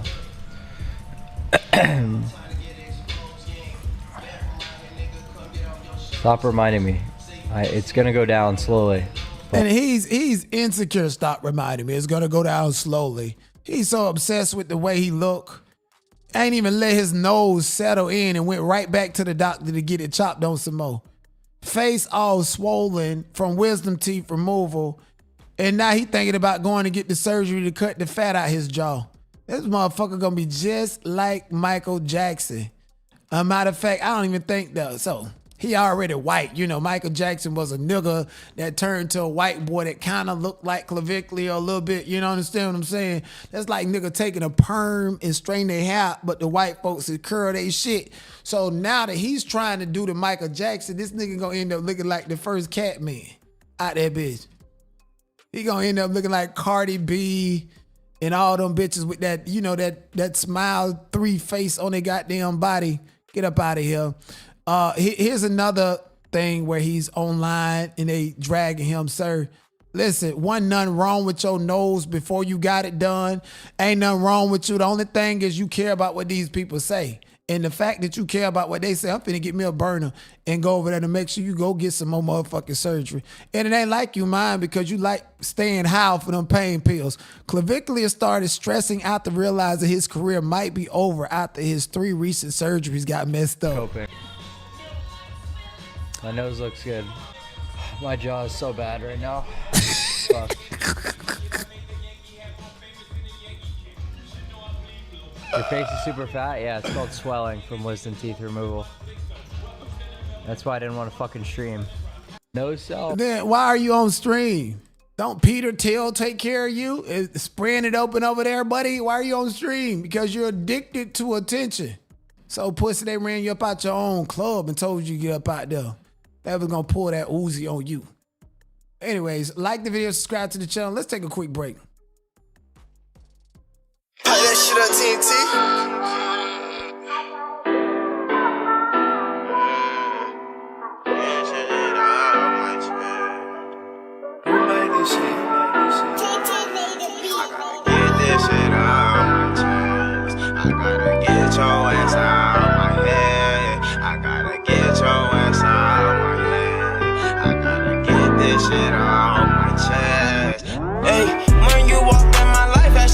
Turned to a mess, and now I gave you the deuces, and I wish your ass the best. And if you try to come back, I'ma have to spin on you. I wanna win on you. I was always there for you, and you took that shit for granted. Now you lost me, and now I'm all up on my mission, and I'm bossing. And I've been taking all these trips, and you not there with me. I kept it fair with you. You wasn't real with me, and now I'm just reminiscing. I'm just staring at our pics. I thinking back, and now I realize you wasn't shit. My whole family told me you need to watch out for that little bitch. I didn't listen, and I was here. I really went out to Cali just to upgrade you, but you took that shit for granted. Now you a stranger. I tried to come through and save you, but I can't save you. I need my paper. I'll see you later. When you walked in my life, that shit really turned to a mess. And now I gave you the deuces, and I wish your ass the best. And if you try to come back, I'ma have to spin on you. I wanna win on you. I was always there for you, and you took that shit for granted. Now you lost me, and now I'm all up on my mission, and I'm bossing. And I've been taking all these trips, and you not there with me. I kept it fair with you. You wasn't real with me. You wasn't real with me. You wasn't real with me. You wasn't real with me. You wasn't real with me. You wasn't there for me. I kept it real. Now you see how it feel. I was always there for you.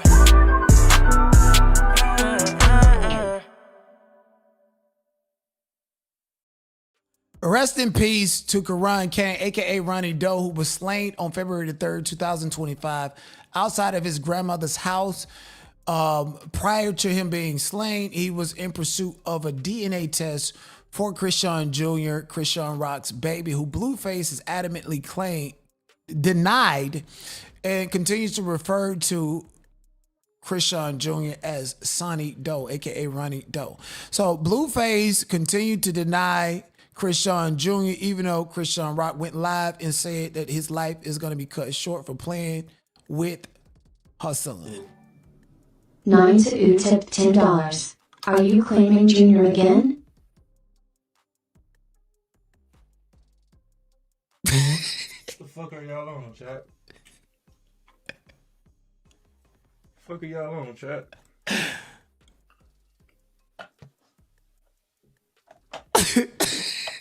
I'm a good man, chat.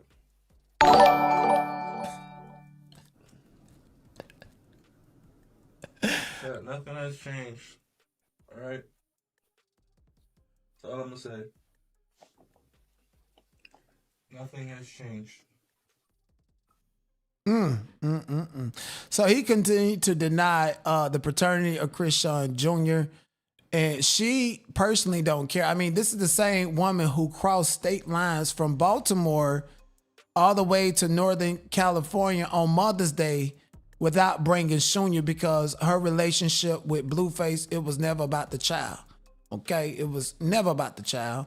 It's only about the child online, so she and him both can get as many clicks and views off of the baby who still can't walk and almost 3 years old. Now Chrisean is about to sacrifice her freedom by crossing Baltimore into Los Angeles County on a flight, on a Spirit Airline flight, they say, and she got a warrant for failure to appear, and they don't play that shit in California. So upon information and belief, she's on her way to jail. As soon as she touched down at LAX, them cracker gonna lock her up for that misdemeanor. You got a failure to appear, girl, in Los Angeles County. But anyway, she continues to focus on BlueFace and Jaden and what he doing and all this other stuff. And here she go, like clockwork. You feel me?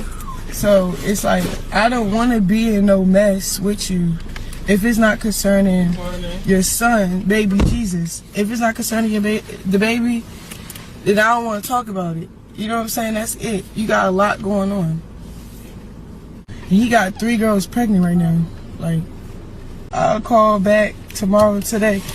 First of all, I'm not with nobody. If I'm with anybody, I'm with my friends. Like, it's nothing, it's none of that. But I do need a schedule, because if I'm dropping off baby Jesus to you while I go work, that's cool. I said, nah, you with your pregnant beater.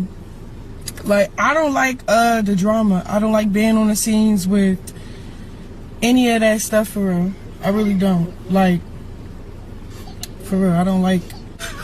And like clockwork, look at Carlissa Stanford, Carlissa Angelic, in the comment section of this post that was just posted a couple of hours ago, saying, I thought y'all said she changed.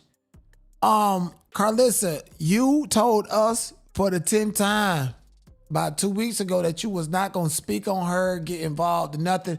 I guess ever since you said that and you went live and couldn't get you no clicks and no views, you back to picking and poking and commenting to get your likes up, to get your viewership up, to build your page off the back of the neighborhood talk and your sons and people that's half your age. It ain't no different than the old ass nigga going to Streamers University to audition, bitch. Mind your motherfucking business. So like, us to be there for our kid.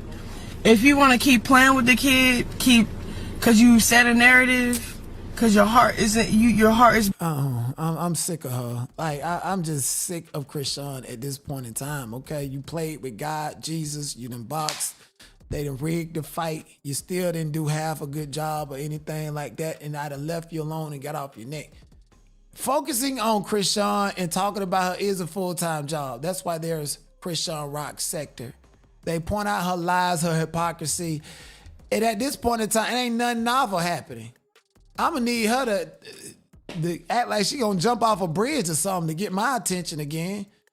I'm gonna need something more explosive in order for me to talk about Chrisean Rock. Because I talked about her and drug her for 2 years straight, and she still ain't learned, she still ain't changed, she's still doing the same thing. And I ran out of jokes, and I don't like repeating the same shit all the time. I don't care. We need Chrisean Rock on the bridge, getting in the back of the police car, getting in the back of the loony bin ambulance or some shit for me to care. I just don't care. Otherwise, you know, BlueFace is just a regular dog ass nigga. Y'all know what y'all sign up for. Her, she playing with God. She playing with everybody. She playing with y'all mental health and not mine. Anyways, I'm sorry. I just am bored with the Chrisean Rock shit. Like, again, I need her to jump off a bridge or something for me to talk about. I don't wish her to do that. It's just, I need something explosive to happen. Like, Chrisean Rock pulled the Uzi on BlueFace. That's what type of title that I need for me to be passionate about this. Okay, Nikki said, I'm sick of all of them. Right, me too. And you notice the only people that really follow up with Chrisean and keep her lit is people that don't even show their face. They'll go live and don't even show their face. And that's okay, because 1 month from now, YouTube demonetizing and snatching all them channels. They treat y'all the same way they do AI. And I love it. So people can move on. Let my people go. I got so many people that love me that's stuck on that Chrisean Rock shit. Change the channel. If I turn your motherfucking TV off, change it. Anyways, so apparently Shannon Sharp is preparing and gearing up to sue Tasha K for defamation by saying he's a botted boy. He's not. Oh, stop lying, Shannon Sharp. I ain't never gonna forget ooh, that's my Michelle. Sounded like somebody was blowing cool air inside of you.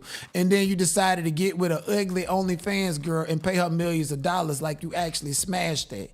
You got you one of them Tony Busby lawsuits. And you schedule it for him to file that salacious lawsuit and for you to go ahead and settle it, to get your name in the light of the straight people club when we know you gay. With how you walk, sir, you and Tyler Perry need to get on the catwalk together. Roy Styles claims Shannon Sharpe in Hollywood used Nike modeling campaign to groom male influencers. Professional mode and Yeah, I'm keeping this professional boundaries. Like, yo, this is strictly business. I'm not even pushing that right now. But I can see what's going on. I'm not stupid. What you mean? Because it was clearly obvious what was going on. Like it was like grooming, right? The same thing. It's certain things I can't say. You're in a safe space. I'm non-biased. You know that. I'm not gonna. Yeah, this nigga give me Storm and Roe vibes. That's why Tasha came. Oh, please say it. Please go. She interested. Looking at a non-disclosure agreement that he got, but theoretically he's already violating it. Talking about Shannon Sharpe groomed him. Shannon Sharpe in Hollywood. They even had some nigga up here saying that Hollywood groomed him. Y'all know how Shannon Sharpe be like, Hollywood. Nigga, Hollywood said that's the bird call. Got these big grown ass motherfucking gladiator built ass niggas saying Hollywood. Hollywood. Yeah. Let's show you what a LA ticket look like. Oh no. Hollywood. Damn. I really got more, but I don't think you can handle more, so I'm toning it down. Yo, they doing all this. Just a little bit. Winos, y'all remember selling Tampa? They did all of that to get close to Shannon Sharpe. That nigga said Hollywood. That is crazy. They tricky. They tricking off on Shannon Sharpe. And this other nigga talking about, oh, he's grooming with a Nike modeling contract. But then there's voice clips of you flirting with Hollywood, the ugly ass, who was the gatekeeper between Shannon Sharpe and everybody else. Won't nobody be looking at no motherfucking Hollywood if he wasn't gatekeeping and got you niggas in line, advertising it and selling that pussy to Shannon Sharpe. And to him, that's disgusting. Y'all niggas know what y'all motherfucking signed up for. People like, well, denied. If you know this many people in Hollywood, how come you're not putting on? Cause I ain't about to do nothing I don't want to fucking do. And quite frankly, I give, I don't take. Let's be clear about that. Clock that T. It ain't people, they just do it for power, embarrassment, not for love or anything. Hollywood look like a squirrel trying to catch everybody nuts all the time. And auditioning these boys, and you got to go through Hollywood boot camp to get to Shannon Sharpe like he's somebody. Like he's somebody desirable. Using money, using fame. Like this nigga's a bitch ass, zesty ass nigga. This is a zest nigga apocalypse. Y'all seen Stefon Diggs posing like a bad bitch. Look at it. That's how Stefon Diggs is posing up. It's a wonder that Chef wasn't sticking no big toys inside of you, or what Cardi B doing. Cause your hips and your thighs just as big as hers, even though she got surgery to get that shit, nigga. A pink bag dressed up like this. What? Who put this shit on you? All the women, you want them to come out that you screwing, and you done screwed on about 20, 30 women that have 20, 30 babies in 1 year. What about all the men that's coming out against you? It is a zesty monster apocalypse out this bitch.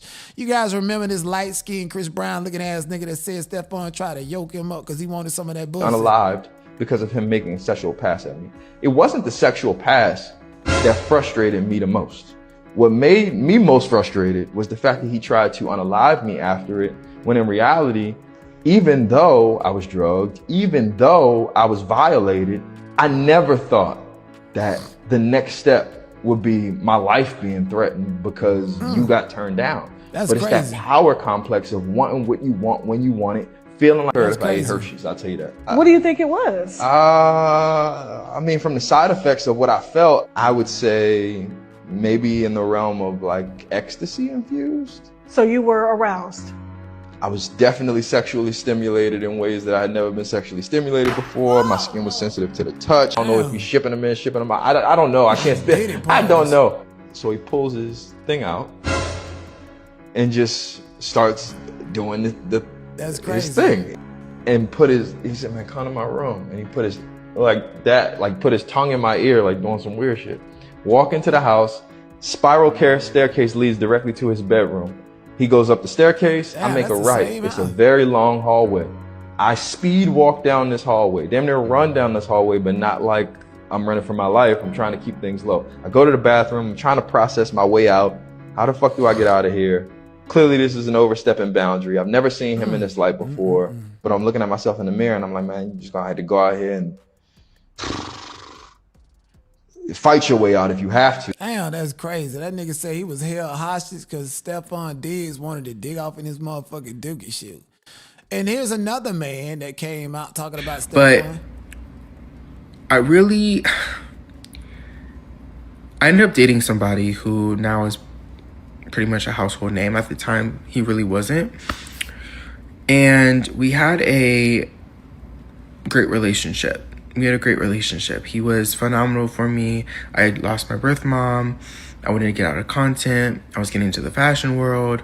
You know, I was also trying to open up a med spa in Atlanta. So there's a lot of like things I was doing. This was when I was like 23, so about 2 years ago. We fizzled out, obviously, because he was becoming a bigger name in the sports industry, and I'm okay. All this leaking and putting people out there. This how niggas and transgenders get their whole head blowed off. Nigga, why you coming up here with this story? Did the money run out? At this point in time, he shouldn't even give a damn. Cardi still ain't gonna leave him. She's still gonna lay up with him. She took the pink powder just like the rest of you niggas did too. Y'all some freaky ass motherfuckers up out here. And to think about it, you guys know that Chris Brown and Rihanna met at a Diddy party. So this ain't no telling she don't give a fuck about ASAP Rocky out here modeling for Fitney underwear. Oh, no. That nigga came out with some G-string, high key stuck up his ass. I bet he felt like a bad bitch, okay? Ass out, pussy fat, show me to a rich nigga, rich sex, whatever the fuck going on, man. A lot of these rappers are zest monsters out this motherfucker, man. What kind of nigga? This ain't even, is this a jock strap? And you don't play no motherfucking sports. What the hell you got one of them on for easy access back there? I bet you that's your little secret right there. That's what make you feel grown and sexy. Knowing that you finna get out here and hold your pants up like you packing down there with a whole motherfucking drop strap on. The fuck you talking about? This nigga ASAP Rocky want a destiny swap with Rihanna so bad he want to be her. I swear to God, if he can unalive Rihanna and get away with it, he'll be like what P. Diddy became after Big got the fuck up out of here on magazines and shit like that. All of this, he want to be a bad bitch so bad, it's crazy. And you can tell he's a body boy and a misandrist. How the fuck we let him sit up there and blow Rihanna up and she bigger than the motherfucking house? And we don't call this zest monster out. Nigga, you putting them babies in her because you want her to be unattractive and not desirable by other people regardless of her money. And you know she 3 in the head. You know Rihanna slow came over here at the age of 15. No education, no passport, on a private jet with Def Jams, and Jay-Z threatened to throw her to the 22nd floor of a building if she didn't sign. Cause she been freaked off. Met Chris Brown at a Diddy party. Niggas been said that you was a body boy. Niggas been said Rihanna knew it and she don't care. Y'all was in the strip club throwing dollars at bitches, and I bet you she wanted the bitches more than you. You the type of nigga that gotta hit a Viagra to do so. Gotta get on that pink powder and shit like that. That shit having y'all feel real good. Skin sensitive to the touch. Now you got on G-strings because, you know, you want your skin and ass and pussy out and shit like that competing with the bitches. It's a zesty monster apocalypse. So why y'all attack Tasha K for pointing that shit out? She told you it's a zesty monster apocalypse. I feel like black women attack Tasha K because she's in a fully committed relationship with a husband, check, regardless of the power position or whoever. Let me not go there because I said shh. But at the end of the day, it's a zesty nigga apocalypse, okay? That's just what it is. Don't get mad at these niggas. Out these niggas that y'all still going like Rihanna and Cardi B. Those are y'all guys, y'all leaders, y'all heroes, okay? That's what it is. And it happens in every community, honestly. So stop attacking people that point that shit out. Like the video, subscribe to the channel. Let me know what you guys think in the comment section below. Also, please, please, please do me a favor. Do me a favor and make sure you guys actually,